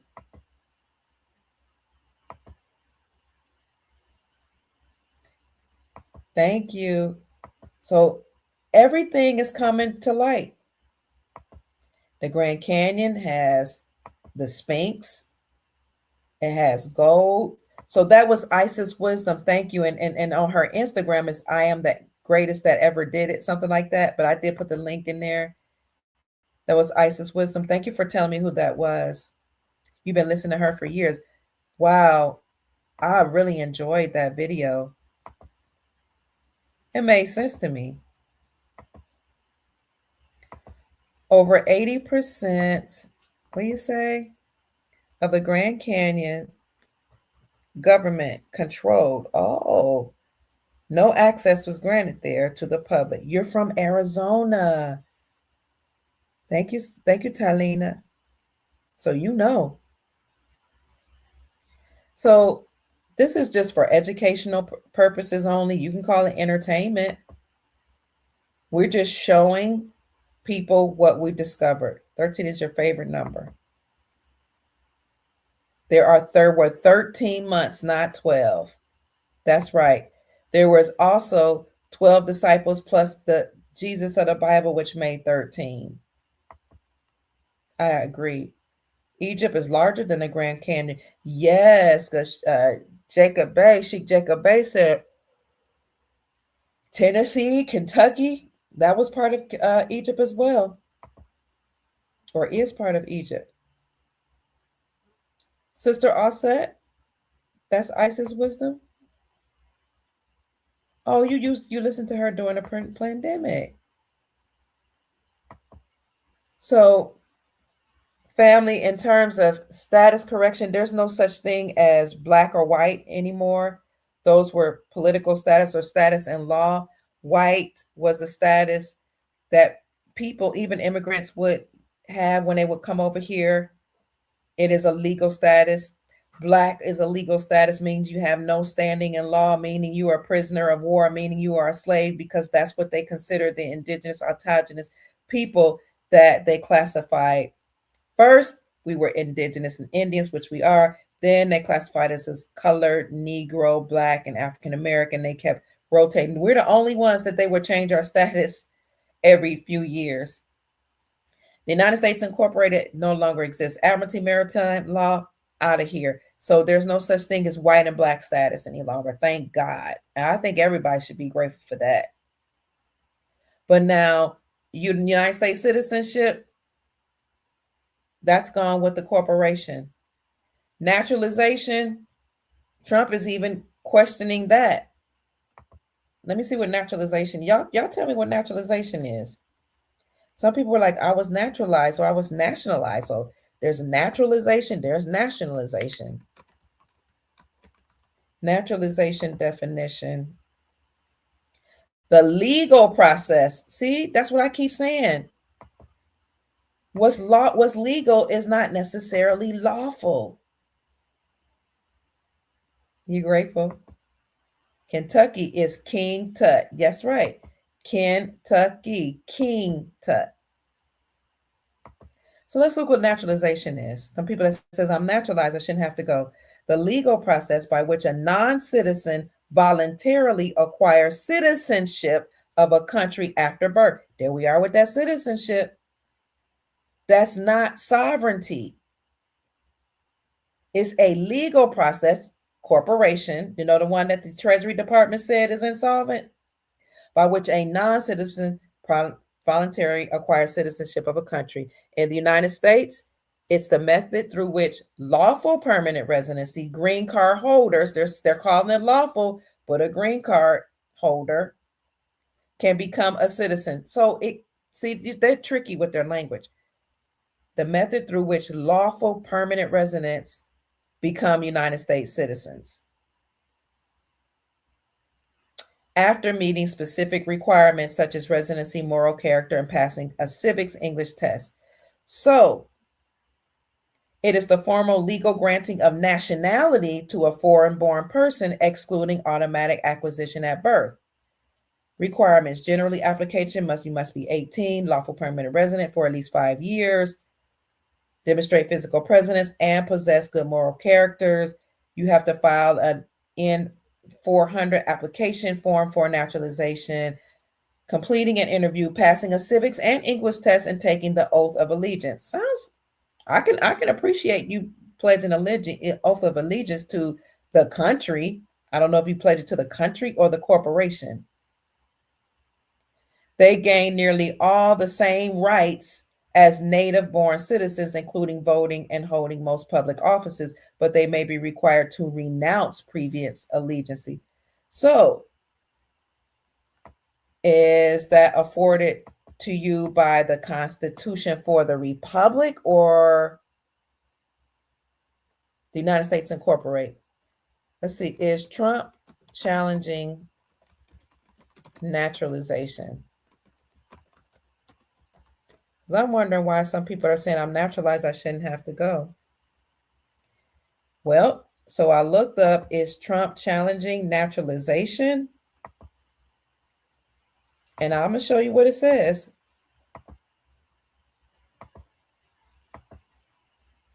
Yes, As of May 2026, the Trump administration is actually challenging established naturalization and citizenship standards through several strategies aimed at restricting U.S. citizenship because the overall goal is citizenship. Again, granted by the corporation, affording privileges. Key actions: ending birthright citizenship. President Trump signed an executive order intended to end birthright citizenship for children born in the United States to undocumented parents or those on temporary visas. So undocumented parents would have children, and their children were considered citizens. People on temporary visas, remember we looked at the definition, it's a limited time period, would have children and their children would be granted citizenship. This order is being challenged in court, with the Supreme Court reviewing its constitutionality in April 2026. The Supreme Court is reviewing the constitutionality. Why? Because the Constitution for the Republic grants laws. The Constitution of the United States Incorporated grants privileges and citizenship. The Republic and Constitution for the Republic, the law based on the laws of the land, affords rights and sovereignty.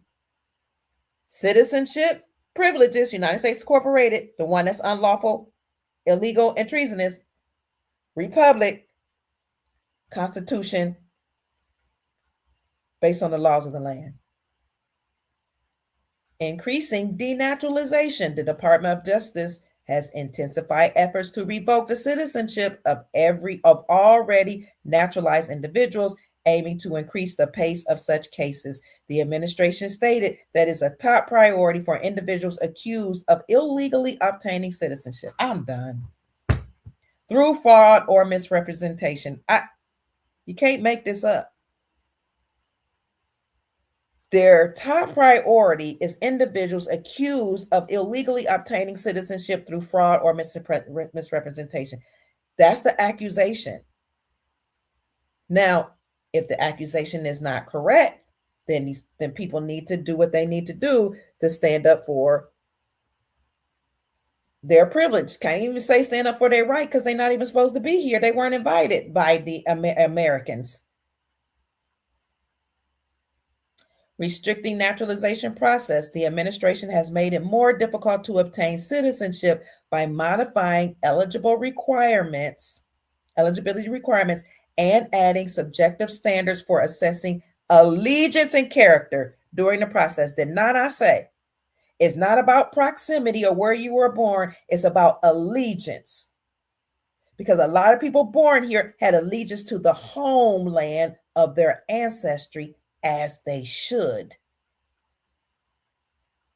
As of May, are we in May? We're in May. It's May 12, 2026. It is 11:43 p.m. Eastern Standard Time. Just in case people didn't know that we were in May, as of May 2026, the Supreme Court is considering a case regarding the birthright citizenship order, which has been largely blocked by lower courts until that point. Who was birthright citizenship originally for? I just want to know. I just want to look it up because people are saying that they have birthrights to the land. So please excuse my ignorance. I just want to look it up. Birthright citizenship, just solely, was established by the 14th Amendment in 1868, primarily to guarantee citizenship to formerly enslaved African Americans, overturning the 1857 Dred Scott, did they take me off? Decision, which ruled they were not citizens, because we really aren't citizens. We're sovereign. We're the 1828 Webster's definition of American. It aimed to ensure equality for all born within the United States, regardless of race or parental status, with a few exceptions. That was the addition added. It was originally established by the 14th Amendment to guarantee citizenship to formerly enslaved African Americans. This is why it was brought up in question. But the judges argued that it was applied to immigrants because they kept changing the amendments to the Constitution to benefit all the people that were not from the land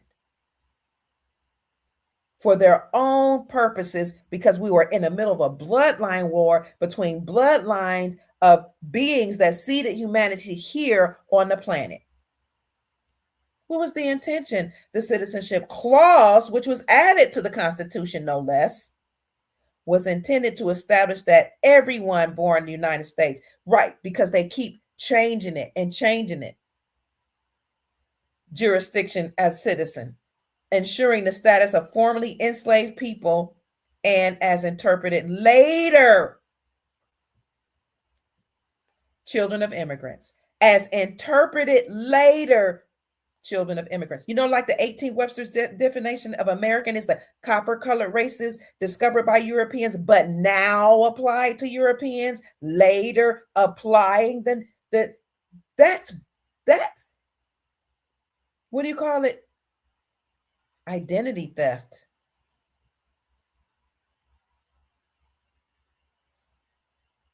So who was interpreting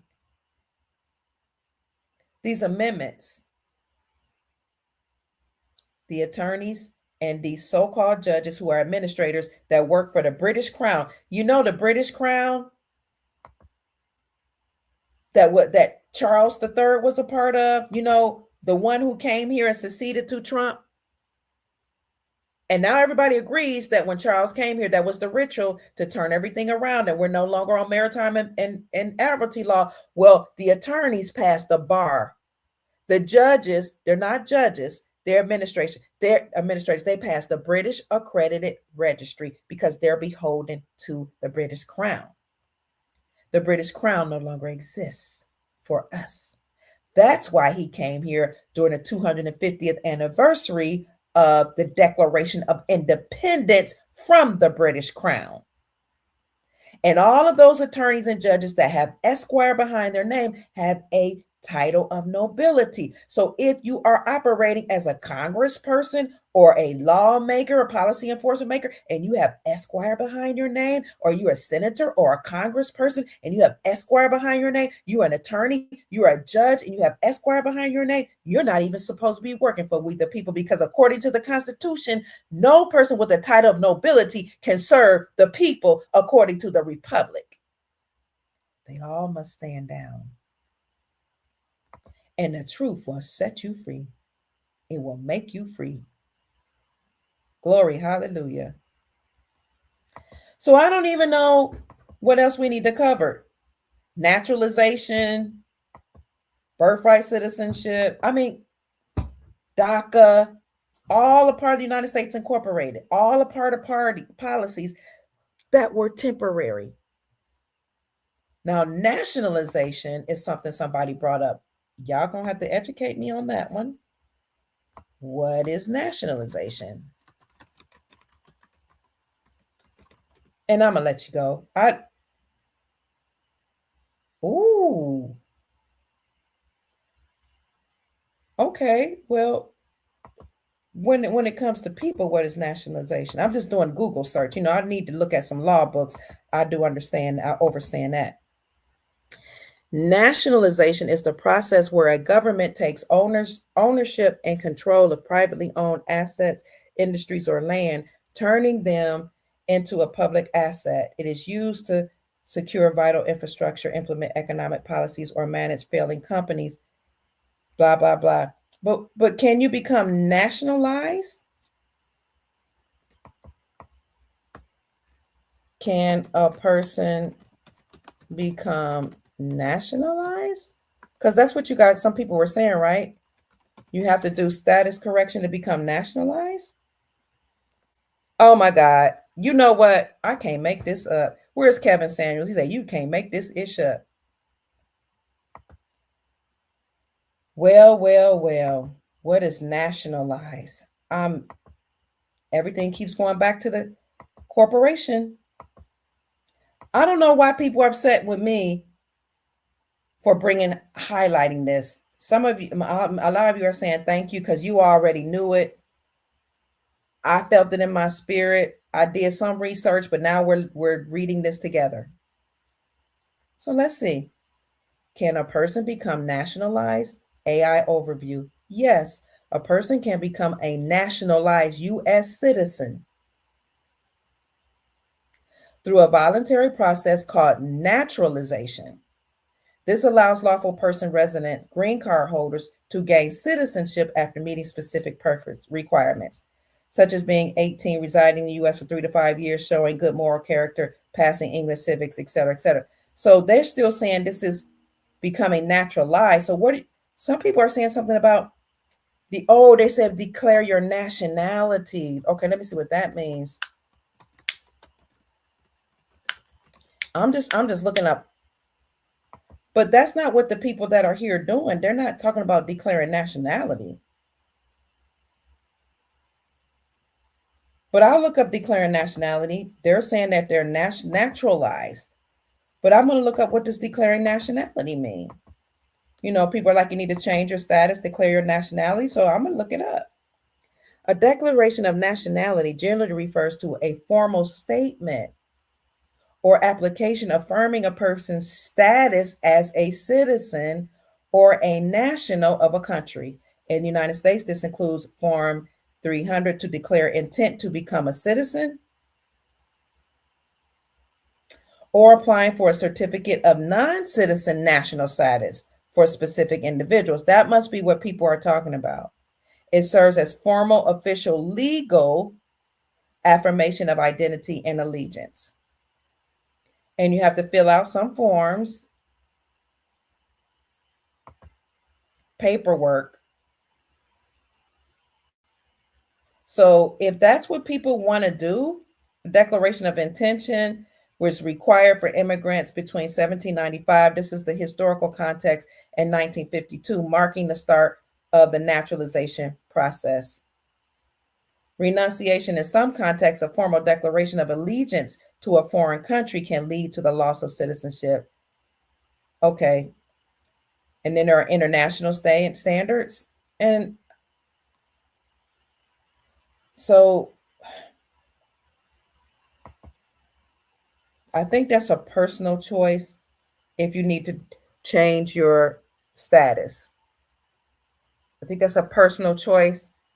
I asked the question, people can answer what's best for them. They kept changing it. Thank you. This about US rights now and from now on. From now it's about American rights. 1776 original national constitution for America. Thank you.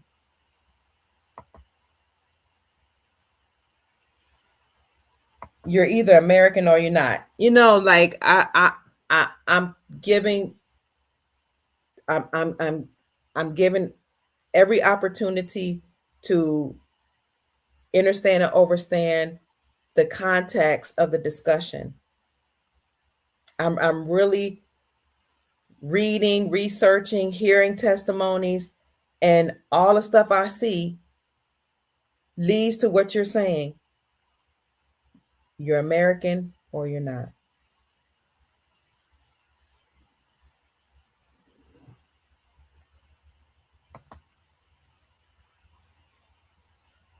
Signing paperwork is another contract.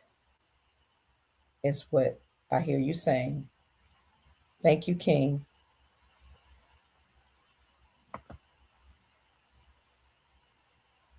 A particular key lines, harnessing the most energy. Wakey, wakey, wake up. It's a no-brainer.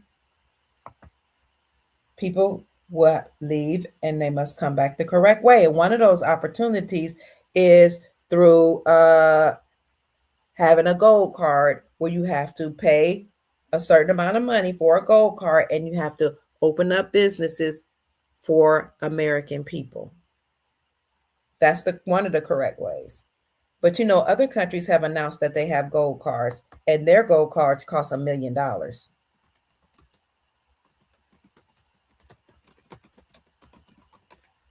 What is the gold card? That's that's the right way that I heard President Trump mention. I just want to look it up. Let me ask Google, what is the gold card? I want to know what you have to do to come the right way. And I'm trying to understand why people want to stay tethered to a land that's not theirs.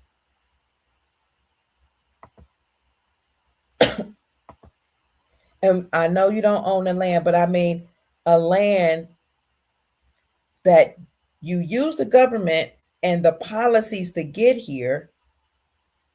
But when you come to understand that the policies that the government afforded you was unlawful and against the people of the landmass, yet you still want to remain, I would think that you'd be like, you know what, man, we all got. They lied to us all. I would think. So I'm grateful for the opportunity I had in America. I was able to enjoy the benefits. You know, some people became lawyers, politicians, doctors, nurses, ran businesses. I mean, sent hundreds of thousands of dollars, tens of thousands of dollars home, build up farms, mansions, homes. To me, I mean, I'm sure that the family is appreciative. It's our turn. Because you know who came here? First, it was the Moors from Europe who colonized us. Then it was their slaves that they allowed to have in the 13 colonies. They came. Then it opened up to all these people that came to Ellis Island. Those were the real ones that came on ships. It wasn't us. We were already here. Every dark person all over the world were indigenous. All the indigenous people were dark, but they tell them all they came from Africa or call them Africanoid. No. So it was all the people from Ellis Island. Bring your slaves, bring your prisoners. Then it was people from all countries all over the world that were here enjoying. It's our turn. You mean to tell me you're that selfish that you will remain in the land? First, that we didn't invite you here and ready for you to go back home, but you'll remain here. The government can't afford to take care of you anymore. The taxpayers can't afford it. Now the birth certificate bonds and Social Security bonds that been used by everybody else has to go to the people to whom it belongs. And people have a problem with that. That's selfish. But, you know, self-preservation is the first law of nature. The Trump Gold Card is an expedited immigration program launched in September 2025 via Executive Order 14351 that grants lawful permanent resident status, a green card, to a foreign national who makes $1 million donation to the United States Treasury along with a $15,000 non-refundable fee. It acts as a fast-track investment pathway to residency, distinct from traditional slower visa process. Let's break that down. Trump signed an executive order, 14351. 6 plus 3 is 9, plus 4, 13 plus 1 is 14. Interesting. Grants lawful, not legal, lawful permanent residence. A green card to foreign nationals. A national from another country. You are sovereign in your land. That's the land of your orientation. Who makes $1 million donation to the United States. Why are you making a donation to the United States Treasury Department? Because the United States Treasury Department is in charge of all the monies, anything related to money, finance, banking, wealth, all that, according to our lawful government, the Republic for the United States of America, Only the United States Treasury Department can handle that. Notice that you don't make a donation to the Federal Reserve central banking system, because the Federal Reserve is the central banking system of the United States Incorporated. You know, the corporation that's defunct, insolvent. Yeah, that one, the Federal Reserve. You don't make a donation to them, you make a donation to the Treasury Department. So if you want to come over here lawfully, you can make a $1 million donation to the Treasury, along with $15,000 non-refundable fee. And there are other things that you can do. Here's the purpose. That's the application process. Recipients receive a green card, which allows them to live, work, and apply for citizenship. It tells you the differences, etc., etc. President Trump also said it's not here that you have to create businesses for the American people. You can have a Trump Platinum card, a proposed $5 million option mentioned in earlier 2025 that would allow for up to 270 days of stay per year without paying United States taxes or on foreign income.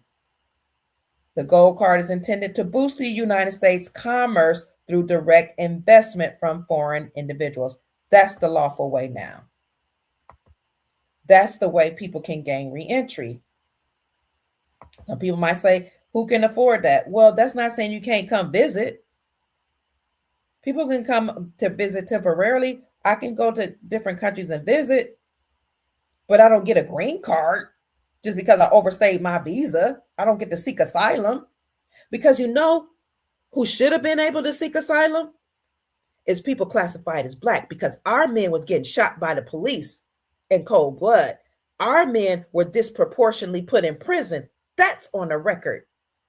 Our men had to deal with, as little boys before they became men, you know, the boys to men concept, they had to deal with the school to prison pipeline. We all know about that, right? Just look it up, school to prison pipeline.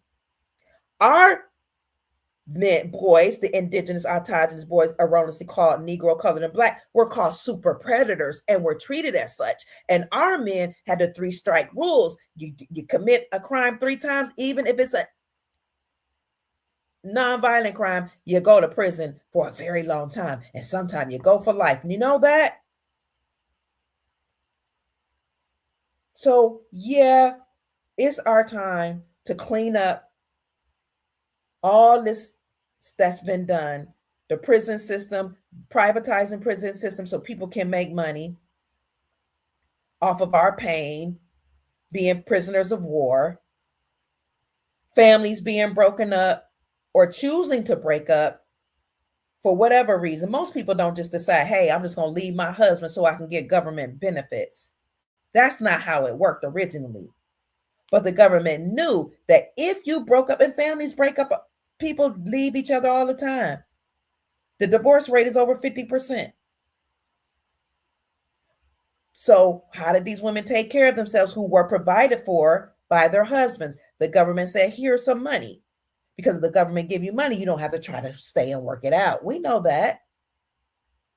But those weren't, so some of the women took the benefits and some of the married couples took the benefits. But then the government said, in order to take money from Big Papa, I love it when you call me Big Papa, wave your hands in the air if you're a true player. In order to get money from Papa government, Uncle Sam, you can't have a man in the house because he's like, I'm your man. So we're exhausted. So yeah, a lot has been done. A lot of programs being put in place. There was a certain thing called white supremacy, that if you were classified as white, you had white status, or you were classified as white because you were Caucasian, or you were an immigrant coming from somewhere else, or a migrant, and you put white status on your documentation, you had privileges above the indigenous, autogenous people that are the Americans on the land. I'm just telling you what happened. I'm just speaking the truth. So the reason why this is an issue is because so many people came here, and they will tell you, I came here with $5 in a dream. I came here with nothing.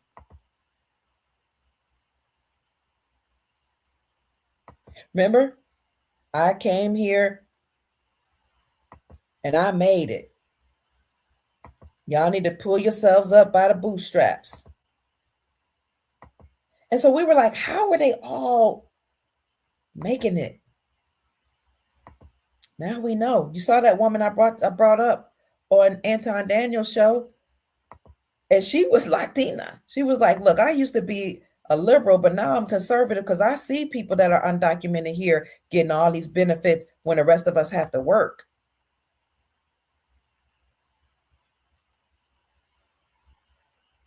So we've been wondering, people don't like when you say this, but because I would show this pyramid too, and I'd be like, look, everybody is doing well, except, I mean, they're doing better than what they're calling white Americans who are in the middle.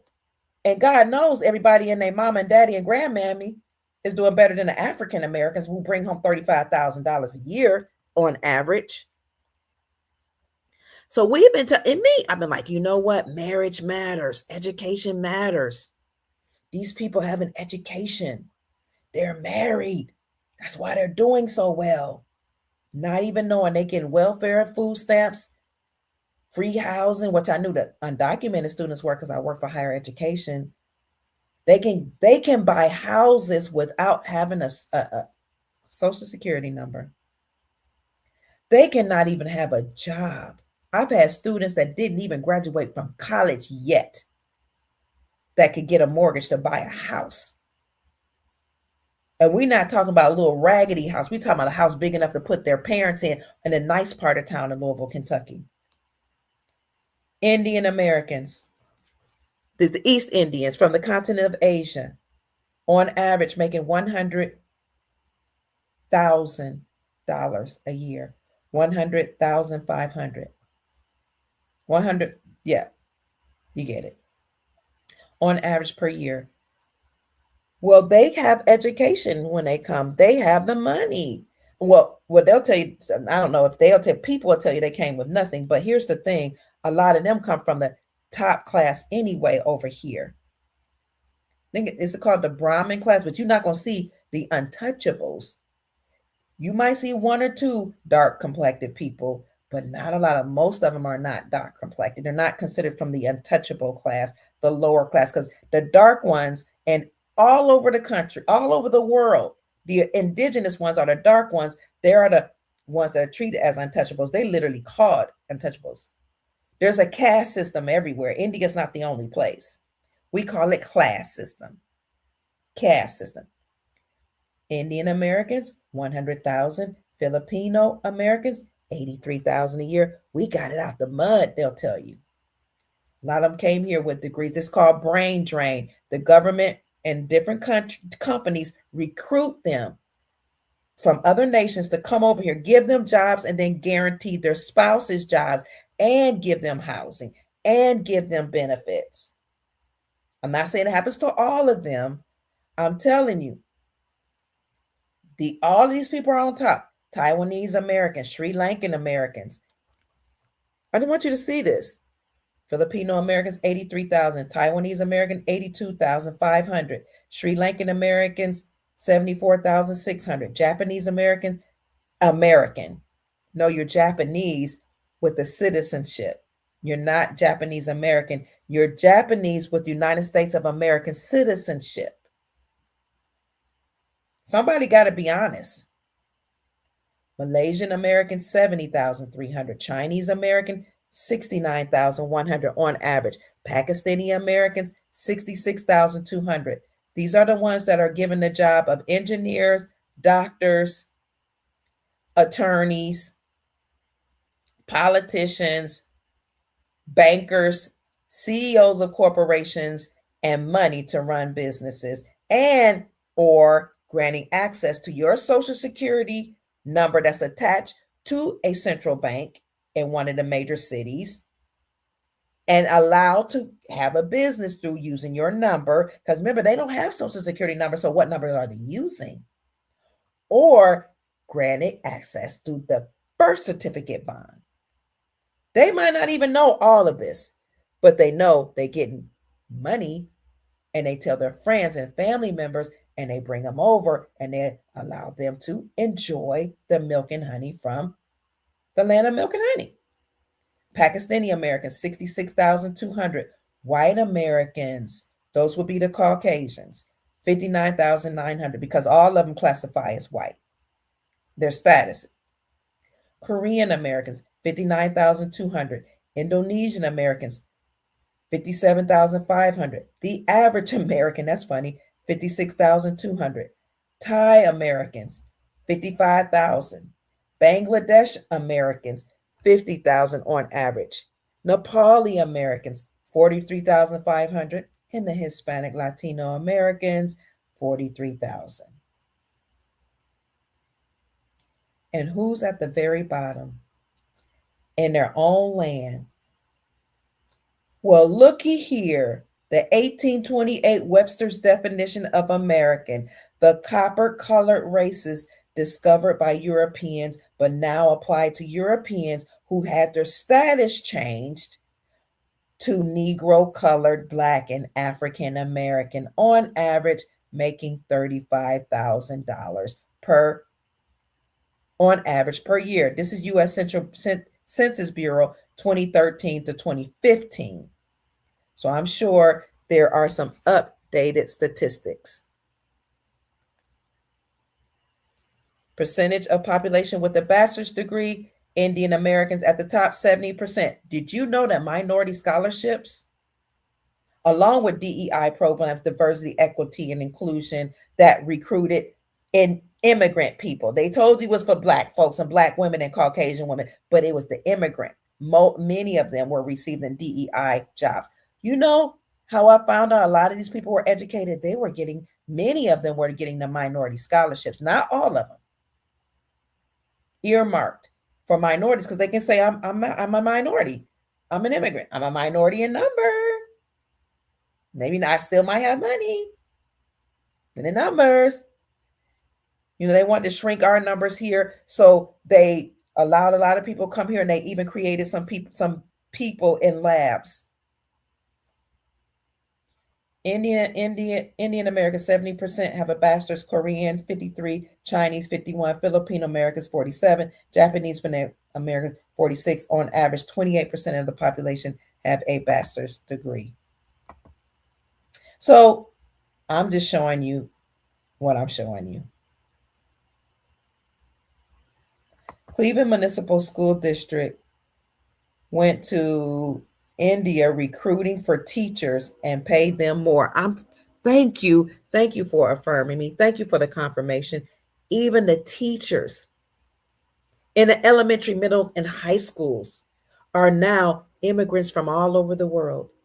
They literally go out and recruit, like we can't teach our own children, like there are no Americans classified as Black or white that can teach in the schools.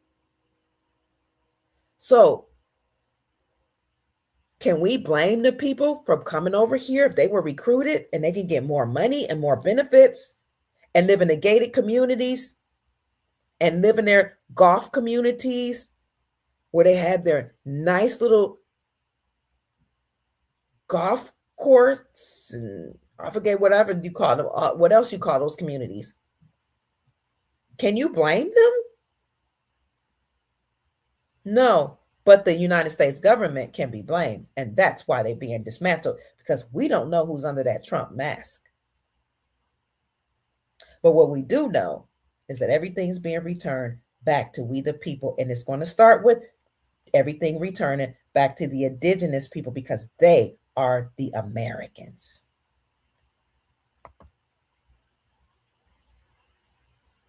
Foreign corporate centers or foreign corporations cater to foreign people.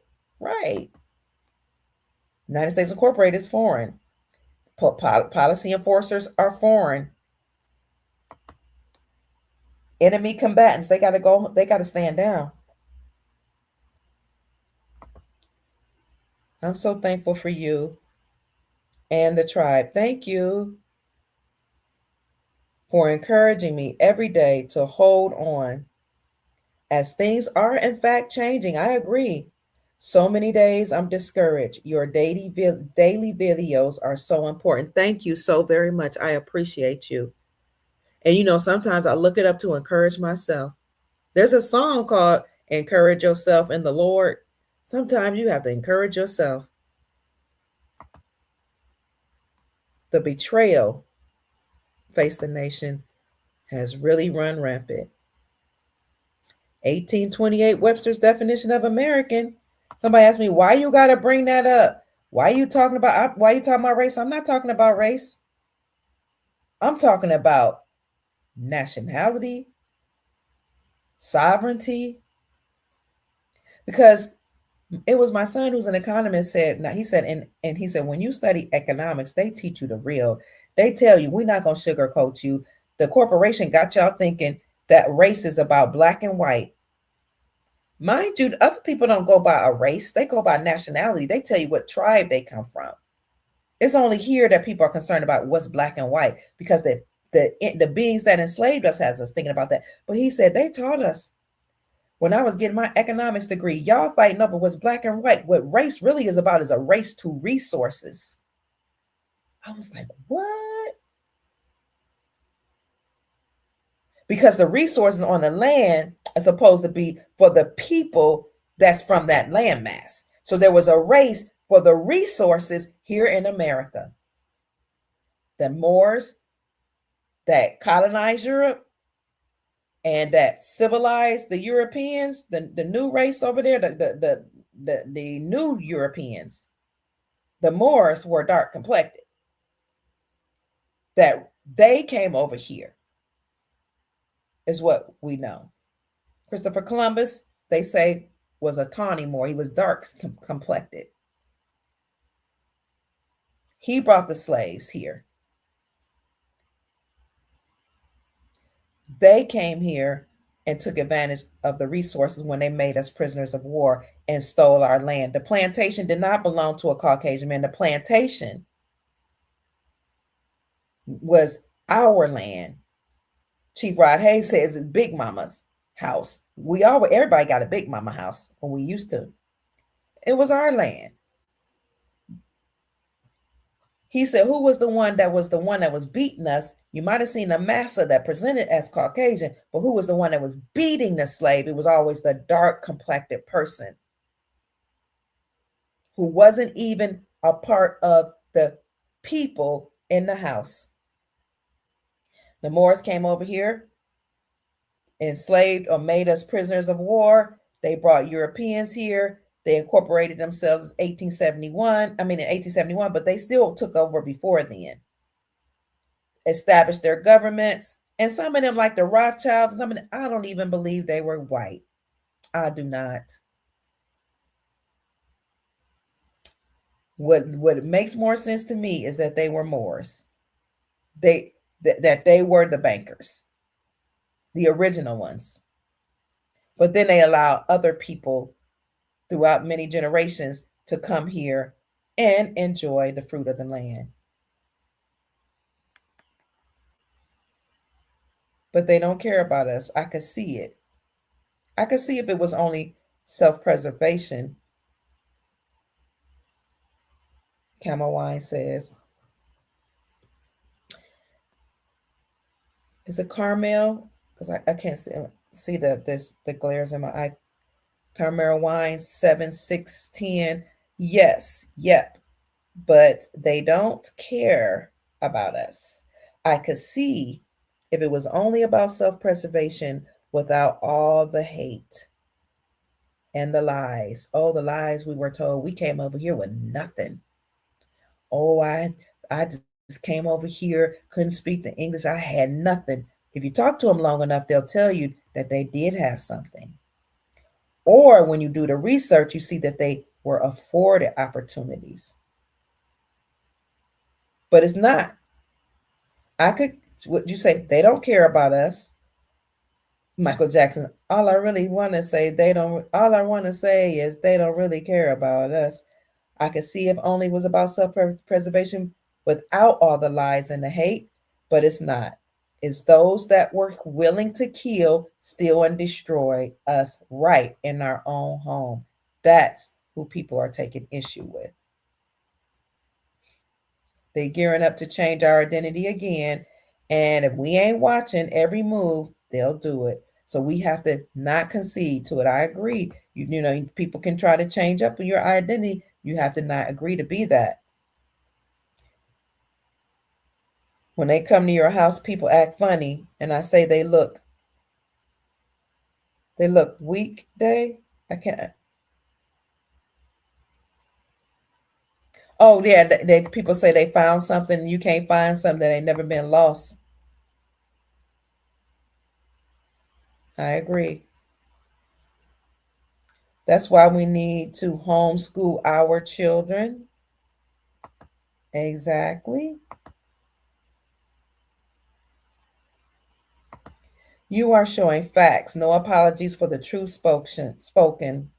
Thank you. I love you too. Thank you, Faith Ministry. Thank you so much. That's why the Department of Education is gone. Yep, the Department of Education is gone. They lost their funding. President Trump put a freeze on all the money the Department of Education got, and then he released it to the states.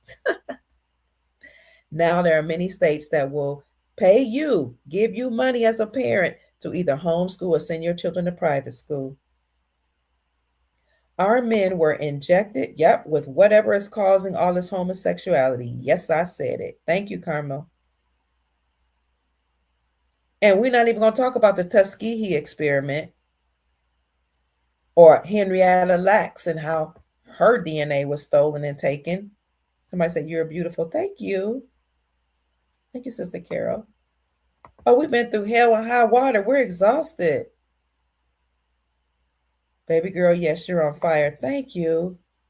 Thank you, Brother Terrell. We've been called N-words. We've been called lazy. We've been called dirty. We've been said stay away from them. We've been said we're from Africa. They even like they would call you African booty scratcher. People laugh about that. We were told that AIDS came from Africa, and we were sitting there while we were told we're from Africa, and some African has sex with a green monkey, and that's how AIDS was spread. So all you Black people that came from Africa would feel really guilty and bad as you were learning that in schools, sitting in health class and social studies learning this foolishness. While drugs and guns are being flooded in your community, while the school to prison pipeline is up and running, while private prisons are created, while the United States of Incorporation keep changing their statute policies and codes, you can't even keep up with them. So if you break a policy or a code, they tell you breaking the law and they haul you off in court or put you in handcuffs and put you in jail. While everybody can come here and live a good life.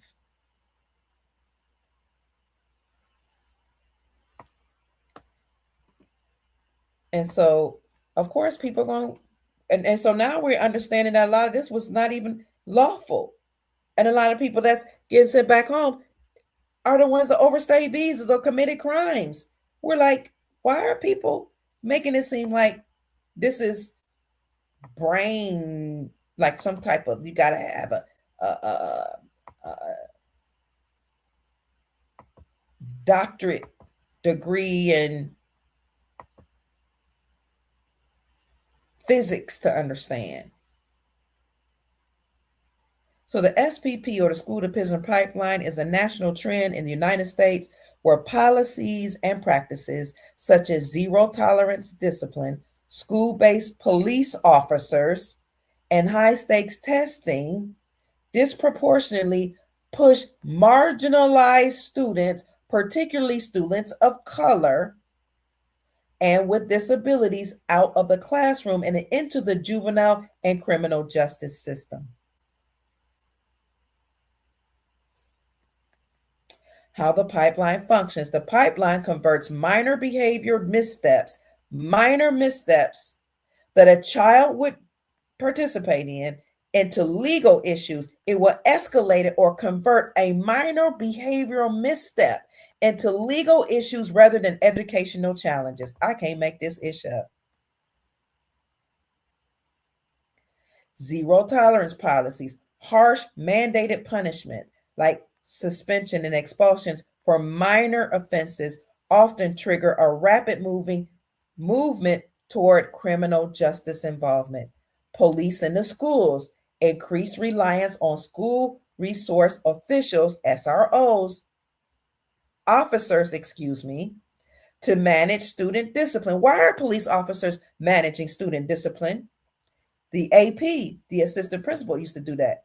But it leads to arrests for disturbances, not for criminal offenses, for disturbances that could be handled by school staff. I can't make it up. Educational neglect. Schools with poor resources labeled dropout factories lack counselors and support services, often pushing out low performing students to improve test scores. They would push them out. And what are these standardized tests? They are tests that many people have said are culturally inappropriate because I can't think of the correct terminology. Y'all tell me the correct terminology that favored people from certain cultures and did not work to help people that were classified as minority or Black. Standardized tests. That's why some schools don't even use them. And in fact, the state of Tennessee rejected federal money from the Department of Education in 2022. The state of Tennessee said we're rejecting money from the Department of Education because when you accept money from the Department of Education, you have to use their curriculum. You have to go by their liberal agendas and teach their liberal ways and cultural practices and use standardized tests. And we don't want to use standardized tests because they're inappropriate. That's what the state of Tennessee said.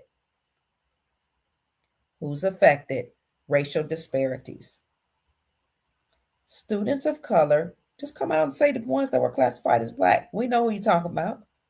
They do. Especially Black and brown students receive harsher, more frequent punishment than white students for similar behaviors.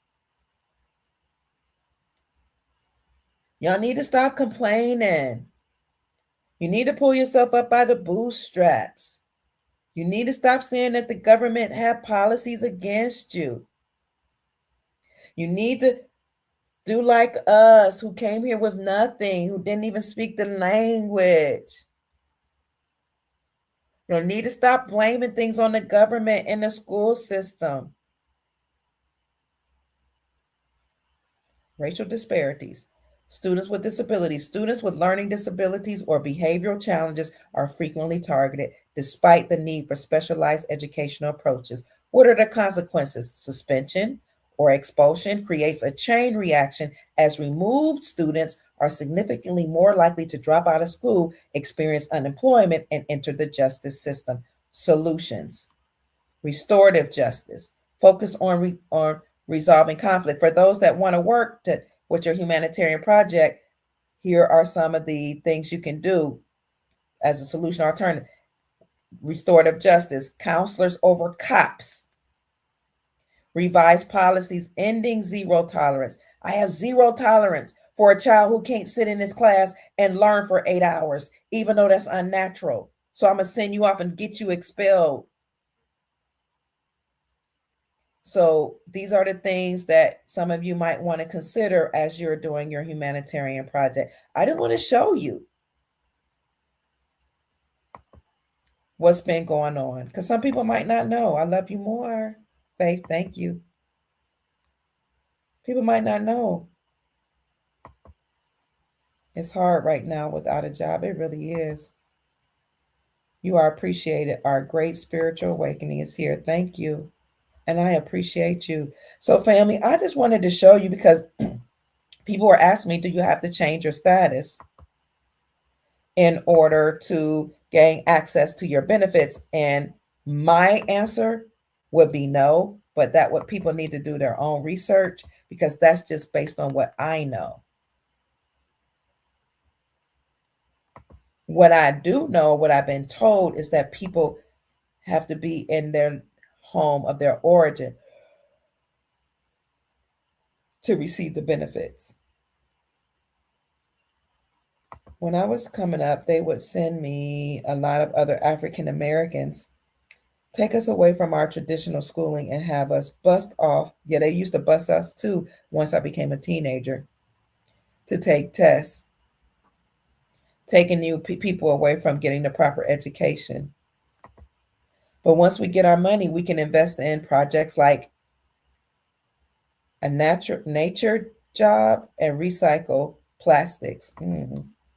Everything's in alignment. Everything's working for our benefit. The educational system is teaching students how to read with pictures instead of letters and words. Wow. That's wow. Can't make it up. But it's over. It's over. Things are changing. Yep, we need to clean up the landfills. Dark Gable, welcome. The American Indian says, or an American Indian, 1974. Thank you for 621 people being in the chat. 1974, 1981, the crime bill didn't pass. Bill Slick Willie is still lying about us wanting that 1994 crime bill.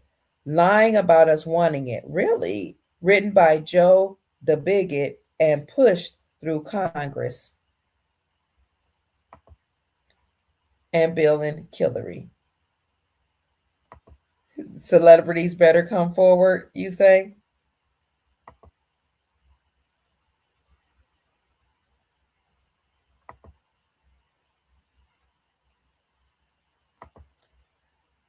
Foreigners wanted to be white. They did. They did get on social media and say, we thought we were white. You know how we thought we were white and we were in close proximity to whiteness and we thought we were just above the black people?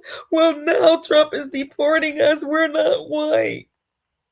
That's weird.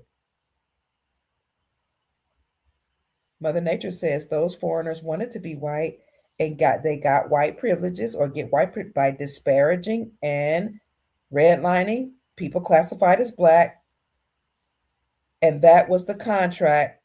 Oh, that the Irish, Italians, etc., but it didn't work for the Mexicans. Because at one time the Italians and Irish weren't even classified as white. Remember that?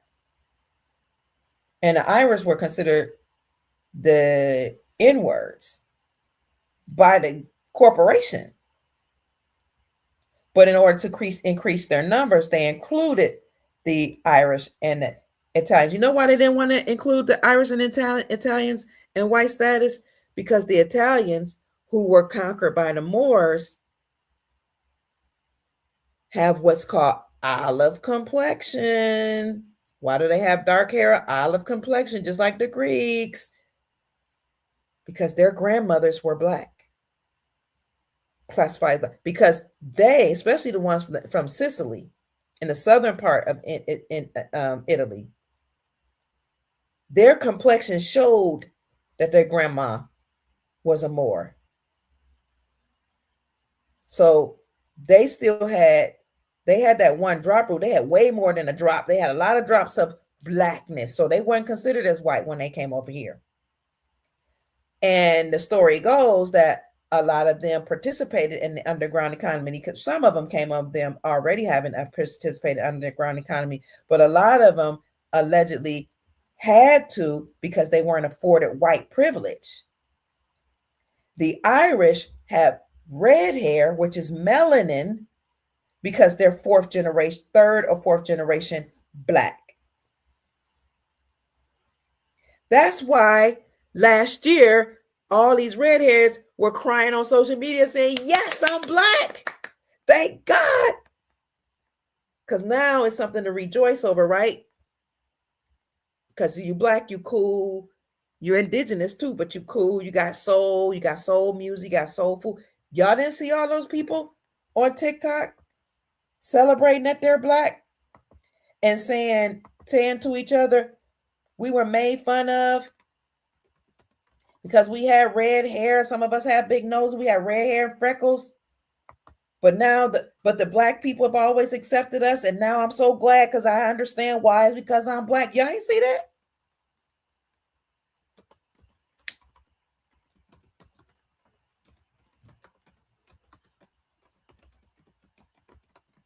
Celebrate being black. That's funny.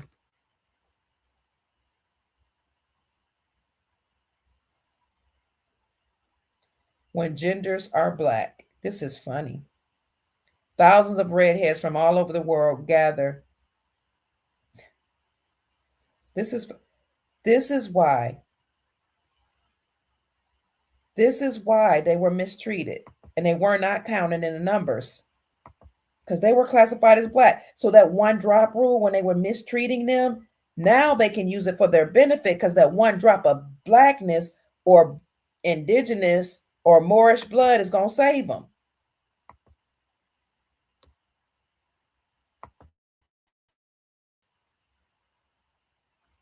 I want to see what this person going to say. Well, everybody, I've got some news for you. And I got to say, this was news to me and very unexpected news. And this is on racial lines. I think this is the first time I'm going to talk about race on this channel and maybe not upset anybody because this is a strange phenomenon that is taking place online right now. And the news is that if you are ginger, if you're redheaded, baby, you're black. This is news to the new people, the young people. They didn't know it. We knew it. I was born in the 60s. We knew it. But see, we're not obsessed with race like the other peoples. Maybe because we are indigenous and most nations came from our womb and the brother's loin. So we're like, y'all all our children, except for the ones that were created in labs. And maybe even them have some of our genetics. But not that the ones that were created from, I don't know what, animal DNA, I don't know what that is. And the clones and the clone factory, I don't know where they came from. But we're not obsessed with race. We don't speak out about how we've been treated and mistreated. Apparently redheads are... Yeah, you better. I want to see if I can find how they're celebrating. I'll see if I can find, but you can look it up. How the genders are now saying that they're more appreciated and more loved than I ever have from a community of people in my entire life. I hope there's a good outcome to all of this. This whole thing okay hits home for me. And I can just see how loving and genuine all of you guys are. This past week has been the best week of my life. And I just want to show my appreciation, my gratitude to, all the kind words, all the love, everything that I've received. Oh my gosh. What did y'all do to them? What did y'all do to them? You know what? I like if this is what it takes for people to feel loved and appreciated, I do have questions. Why is that the route to being loved and appreciated? But also I can sort of see it. You know how we say black is beautiful, black power, black king, black joy, black girl magic. And now I guess gingers are getting the express route, the catalyzed reaction of being called black, all in their comments, flooded as this huge internet trend. So I imagine they do feel loved and appreciated. And I'm so sorry to any of them who are not feeling any love and appreciation before. It is interesting that you need to be referred to as black before feeling that love and appreciation, but it really just makes me wonder, how have you guys been treated? Me too. How were they treated? I'm telling you, they weren't classified as white for the longest time, Irish or Italians. But in order to increase the numbers of so-called whiteness, the United States incorporated the beings that enslaved us, expanded the classification of whiteness to make the indigenous, autogenous people feel less than, and to create a so-called race war so we could be fighting against each other while they control the land.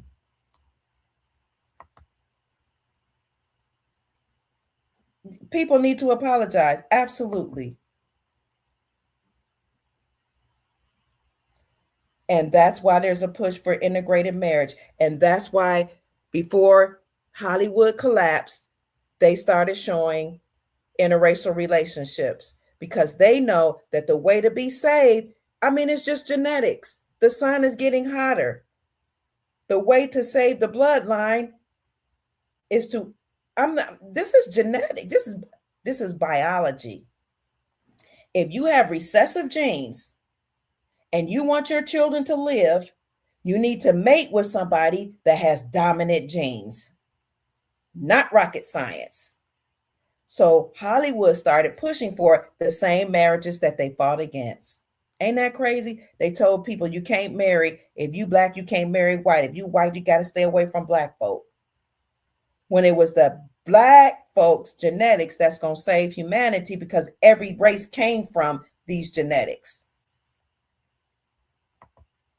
So they started pushing for interracial marriage in the mainstream.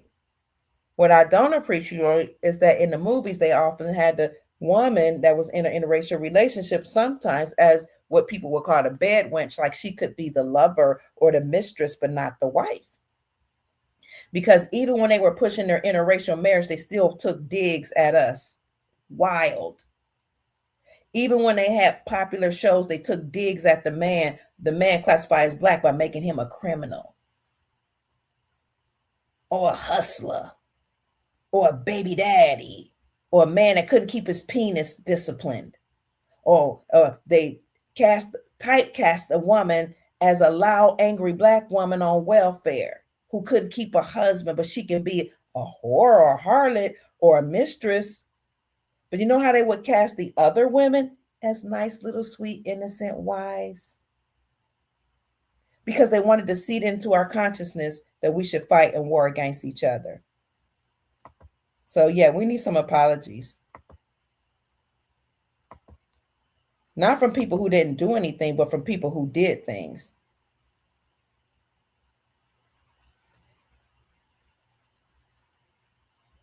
All races came from the melanated woman's womb. Woman classified as black is what Bobby said. Thank you, Brother Bobby. People can disagree too, but I'm just showing you what we're pulling up.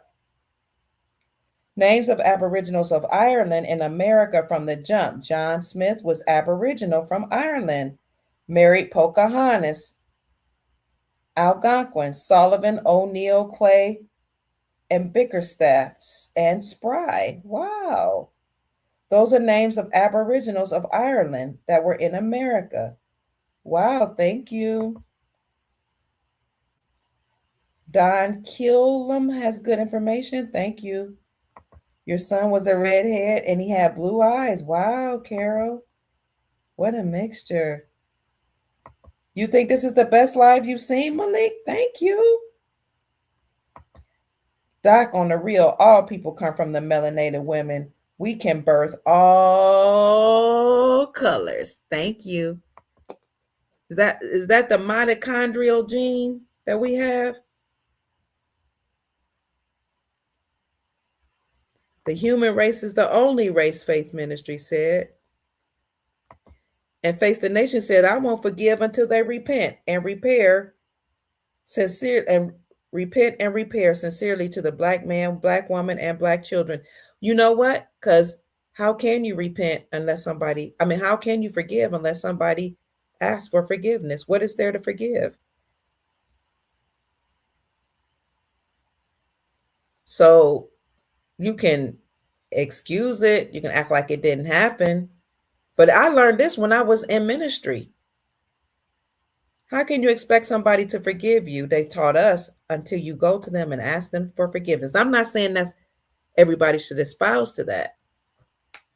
I'm saying if people who have offended anybody, they should ask for forgiveness. Some people might say, I didn't offend anybody. Then we're not talking to you. But the government knows that they have to do restorative justice. Remember, even to mitigate the problems that the government put in place, they said, what was the remedy? Restorative justice. They didn't say reparations. They said restorative justice.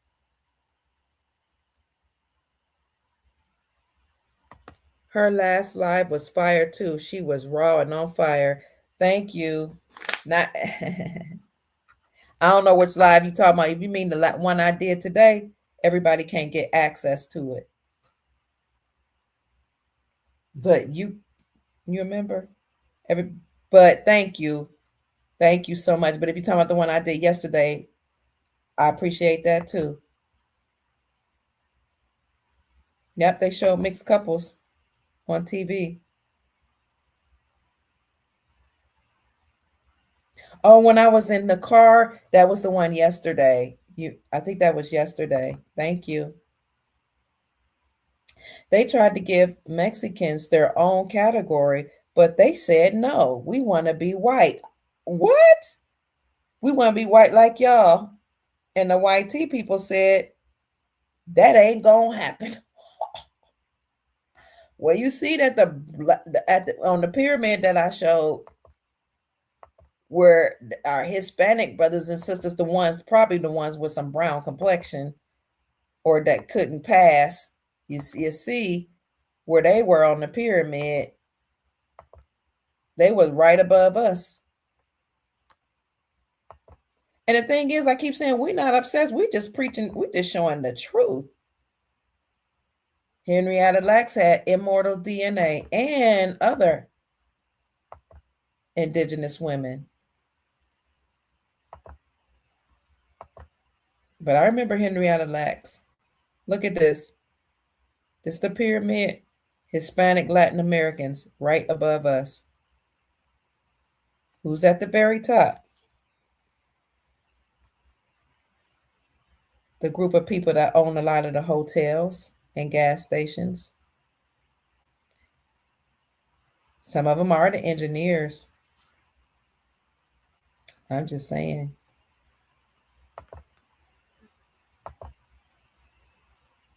So that's all for today. You couldn't be married in Hollywood if you were black and white. You couldn't be a mixed couple. And then towards the end, they start saying y'all better mix. Barack said that the Gentiles will be grafted in.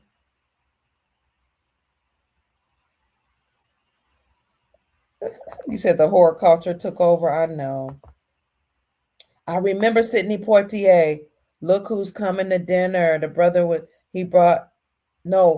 the woman who was Caucasian brought Sidney Poitier to dinner. Is that what happened? That was an older movie too.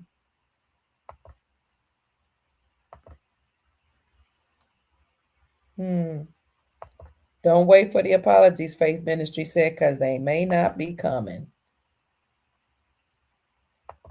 So, what'd you say? If they remain silent, you're right. They didn't do anything. They need to repent and ask for forgiveness, turn from their wicked ways in order to be saved. And that's what President Trump read at one of his speeches. 2 Chronicles 7:14. If my people who are called by not my name will humble themselves and seek my face and turn from their wicked ways, then will I hear from heaven and will heal their land. Then will I hear from heaven and forgive their sins and heal their land. Isn't that interesting when the president reads that as part of his speech? Maybe that was his way of saying that the incorporation that enslaved us was repenting for their sins. We'll see. Mitochondria DNA. There are others walking among us. I agree. It's not just humans walking among us, it's extraterrestrials.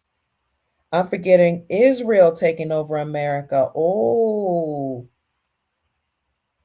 with those who call themselves Jews but are not. Because Israel, we all know, right, that Israel is actually in America, but you're talking about a group of them that's not really Israel. I was going to see if I can show you and I'm going to get off here. I know y'all got to go to bed. We all got to go to bed. I'm going to see if I can show you that. You probably saw this, but this is the ancient map. The ancient map here. There we go. because we were talking about Israel. So this is Israel, but I know what you mean. While we're talking about, I just want to show you this. This is in my community section. Somebody put up there, this is why he's saving Israel for last, and it's because Egypt is here, Egyptian seed, Mesopotamia, Babylon, Elam, Assyria, Israel, Lebanon right there, the Great Sea. I think that's the Red Sea or the Reed Sea. This used to be in the Old Testament Bible. I mean, the Bible in the Old Testament. But there are people that say they are JEWS, but are not. I know those who say they are Jews and are not. So what they did was, see, the British Rothschilds, who were Jewish, gave their people that part of the land in Palestine because they said the Jews should have a right of their own homeland. So they gave them that part. And my God, I cannot remember under what agreement. Was it the Balfour Agreement? Is that what it is? I think that's what it is.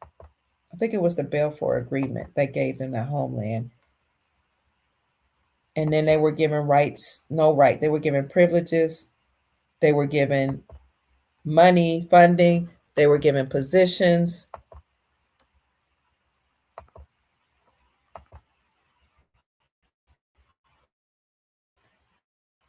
I know the and tribulation and poverty, but thou art rich. And I know the blasphemy of them that say are Jews and are not, but are the synagogue of Satan. Revelations 2 and 9. Is that 2 and 9? King James Version. So some people will tether them. Oops. Sorry I don't know if you saw that. Revelations 2 and 9. I know thy works and tribulation and poverty, but thou art rich. And I know the blasphemy of them that say that they are JEWS and are not, but are the synagogues of Satan, because some people are not who they claim to be. Now, there's some people that are, and they might look very light complected, but they do have curly hair and big noses for a reason.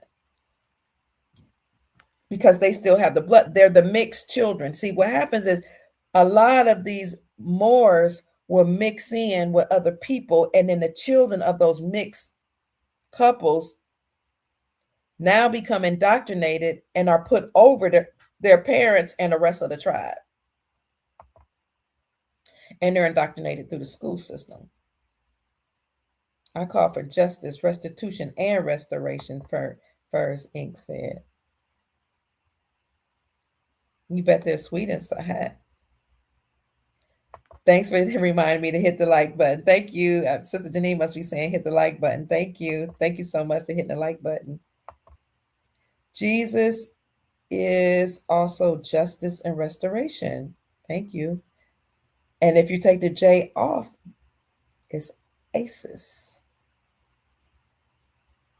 There are other soulless beings that are amongst us that only look like us, but flesh and blood only. Please exercise discernment. Yeah, you never know who you're standing next to. You're welcome. You're truly enlightening with this information that you're sharing. You are so welcome. Thank you for watching. Group silence. There's a such thing as group silence. Wow. Thank you. Only a hit dog hollers, but they need to stop. That's what you're saying. They did it do slavery money? That's how they became wealthy. I didn't know that. Thank you. Slavery money?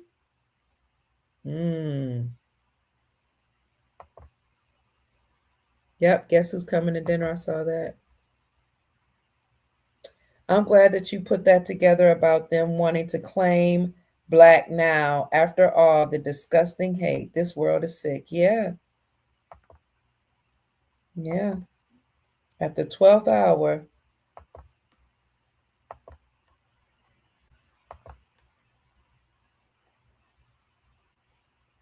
Oh, thank you. Stay at the top of the hour. No, stay to the top of the hour. This is my first time seeing your wisdom. Thank you so much, Mother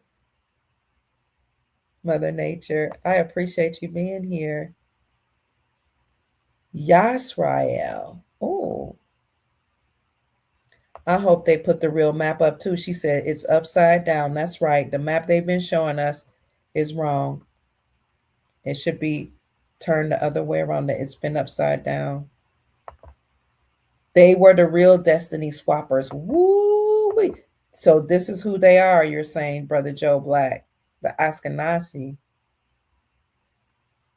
They've lied about race. They've lied about the map. They've lied about whether or not the earth was flat or round. They've lied about history. Greetings, Chief Mac. It's good to see you.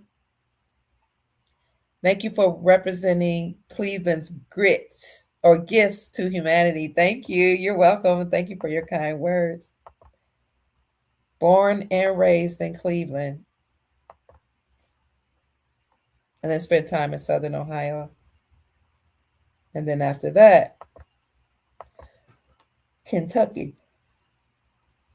It's not discussed enough how during slavery, the melanin man was sexually brutalized by the Caucasian women? No, it's not discussed. And then if she was found out, then she was screamed rape. They still do it today. A lot of women do that today. Listen, you can only tell people how to, to be careful so many times. But, you saying Jesus is also Zeus. But, people going to do what they going to do. We talked about the V word the other day. I didn't talk about it today. The Hanta V that's supposed to be spreading. Oop. Okay, Terrell. Said F that person. Thank you so much for all you do for us, Dr. Kia. You're welcome, Queen. Queen Go Bohannon, thank you. Thank you. Somebody said Tartaria never existed. Ooh, some people beg to differ. The map is upside down. The awakening is massive. That's right. You don't know Israel was going to take over Damascus. Oh, Damerica. I'm sorry. Is this why they need to reduce our name again, causing us to be renamed, reclassified, deceived over again? I don't know. I'm not going to let anybody rename me or reclassify me as anything other than who I am. You know that?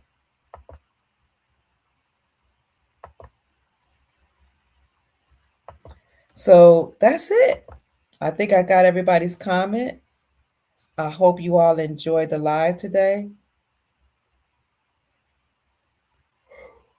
I don't think I'm not going to change any status. Listen, they called me black. I know where I come from. I know my bloodline. I don't see the point of Dr. Kia Pruitt doing paperwork to prove that I'm indigenous. But if somebody else decides to do that, fine. Do you have to fill out paperwork in order to get the benefits that's attached to your birthright and your blood right? Do your research and use your discernment. But they know who you are. Trust that. They know your nationality. They know your bloodline. And I showed people the video where I did a video with Chief Rod Hayes when he said they gonna show us. Everybody gonna find out exactly who they are, what tribe they come from, or what area you come from, and everything that's been stolen from you is going to be returned. Thank you, sister. She said they know who we are anyway. It's in their records. Yeah, they are begging for the black. Yes, ma'am. Yes, mystical energy vibes. I'm sorry, I didn't mean to say yes, ma'am. In 2012, the Spanish president told the Spaniards to mix with the Africans that were over there. He said, we need them to survive. He said, I'm going to make it a mandate for you all to start intermarrying with the Africans that are here because we need their genetics to survive. It was a popular speech in 2012. Mystical Energy says it seems every country is begging the black man now to come to mix Russia, Asia, and Europe, because a lot of these, because Europe is a part of Asia, that's why they call it Eurasia. So a lot of these bloodlines are dying out.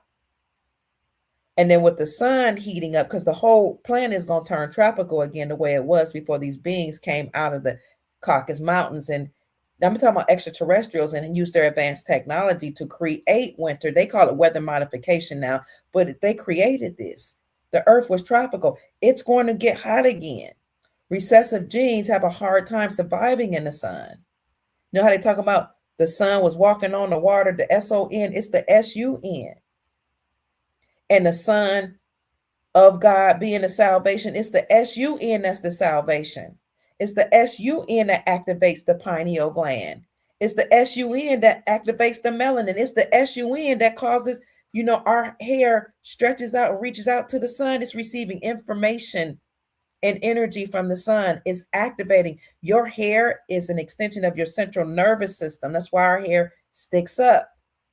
It's getting activated by the sun. Melanin is activated by the sun. If you have the less melanin you have, the harder of a time you will have surviving here on the planet, the harder of a time you have right now. Albino people, they can come from the melanated woman. They cannot be in the sun. Their eyes, they already have some issues with their eyes. They will go blind. If they get burnt, whether you're albino or you lack melanin or you have the less melanin you have, the harder it is to survive.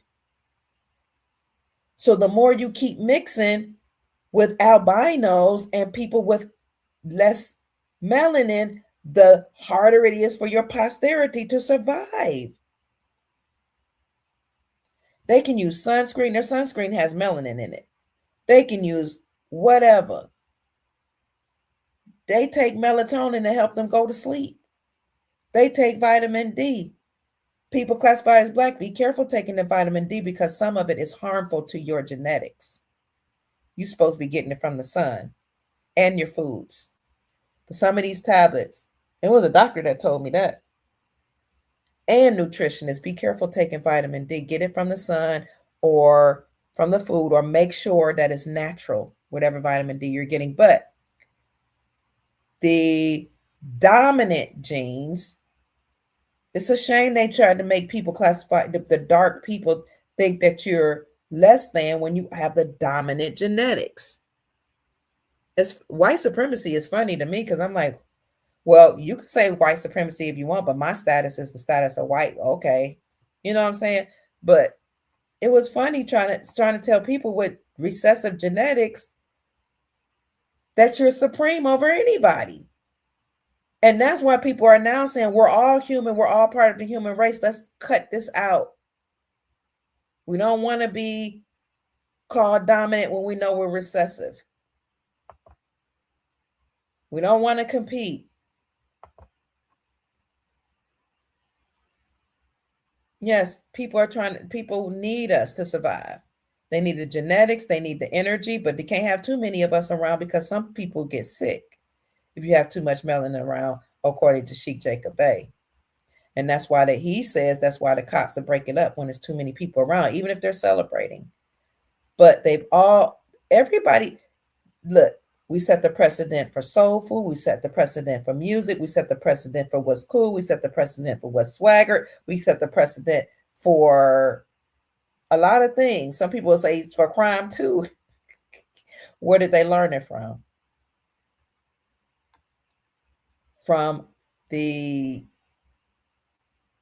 frustration of being a part of a reality where we've been prisoners of war.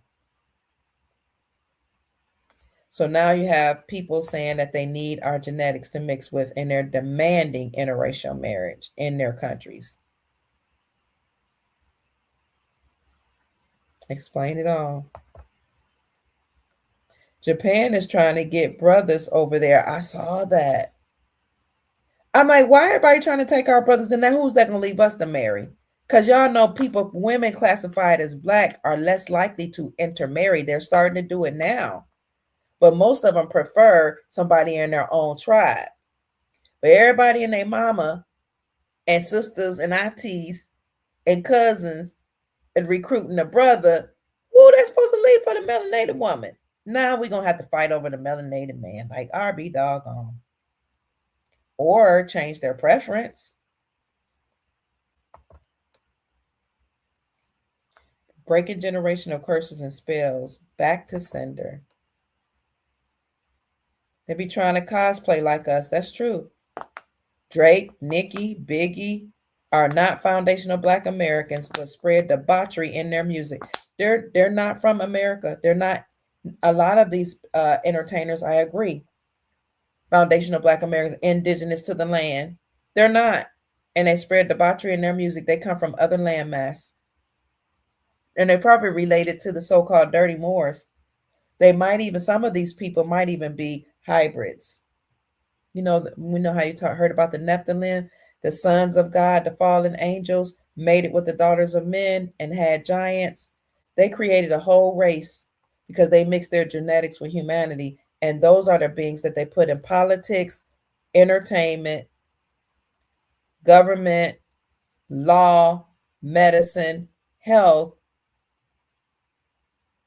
food industries, etc., and education.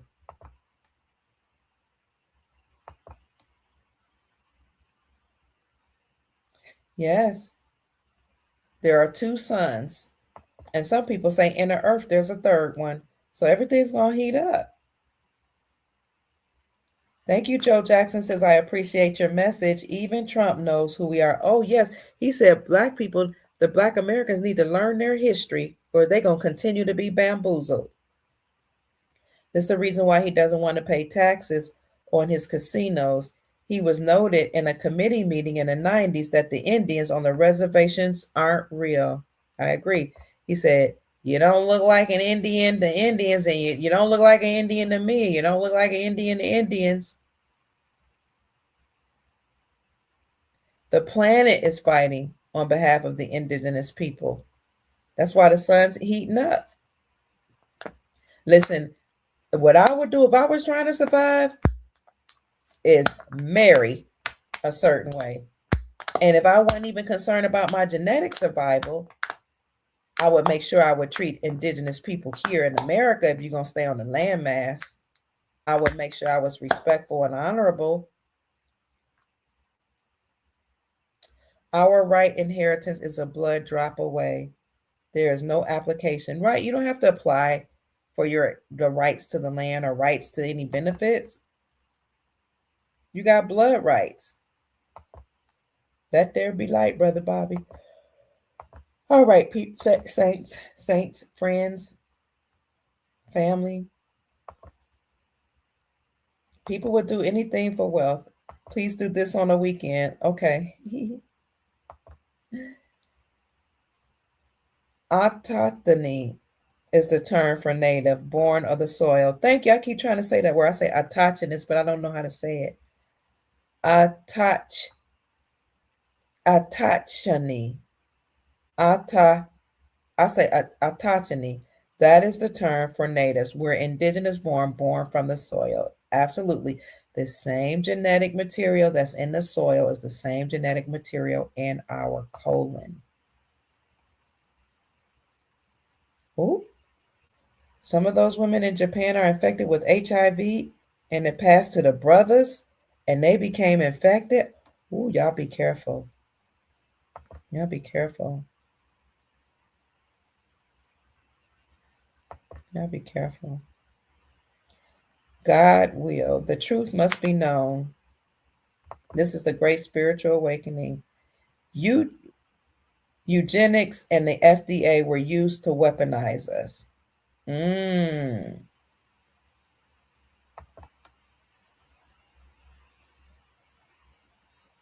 Oh, you said if you do your taxes right, you don't have to pay taxes. Yet people be knowing those loopholes.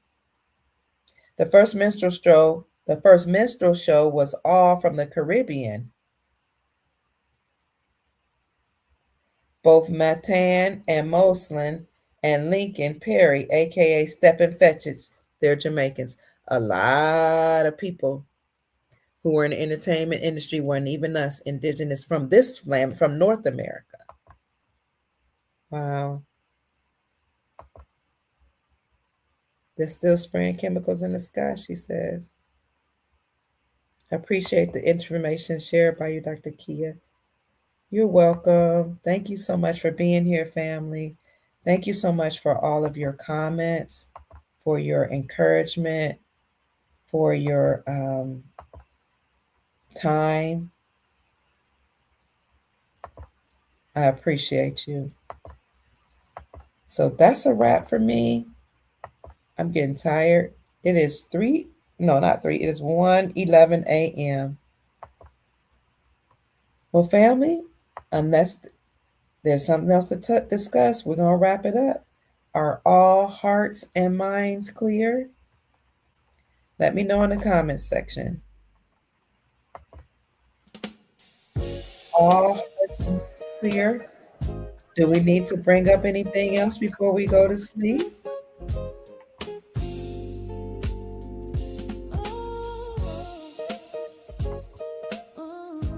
I love you all. The etymology of black is the ether, the essence. Thank you. Soul Tribe, our sister Janine, our moderator, says thank you. Thank you for supporting our beautiful doctor. You guys are appreciated. Shalom, church. All clear? All clear. Good night, Soul God. I love you. Sleep well. Peace, family. I'll let the song play out.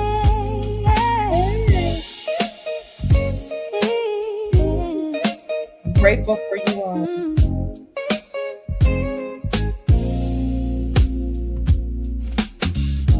Through her channel, knowledge flows, breaking chains that hold us close, teaching paths to abundance and wealth, guiding others to free themselves. Soul Tribe rising, hear her call, raising vibrations for one and all. Dr. Kia shows the way to a brighter, freer day. From currencies to investments divine. Thank you. She's helping her tribe to realign with wisdom. Thank you for having ancient me. and new, showing what we all can do.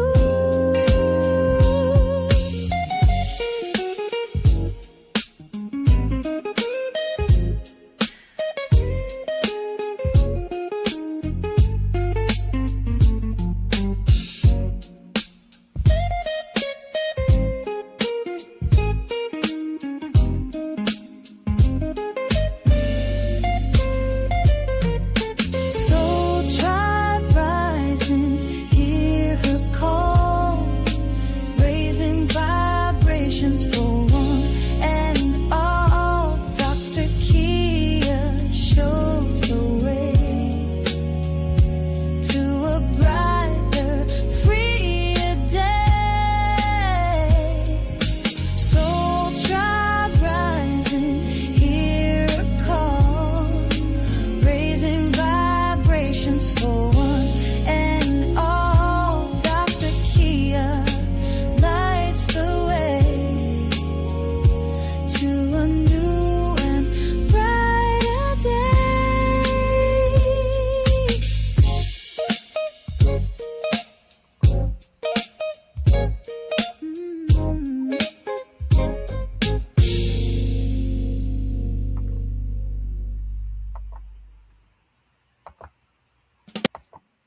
Good night, Soul Tribe. Rest well, and I'll see you tomorrow.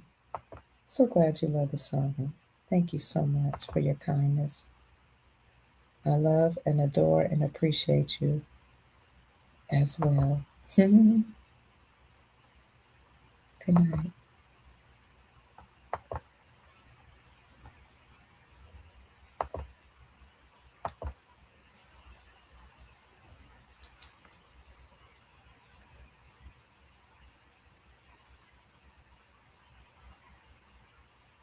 Thank you.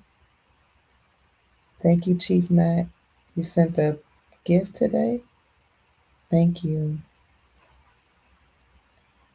Thank you, Sister Janine, for also sending me a gift. I appreciate you. Oh, thank you, Nisha. I appreciate you. God bless you. Thank you, Sister Tamara. Thank you, Nerva. Thank you, Mayola, for the gifts. God bless you all. Good night.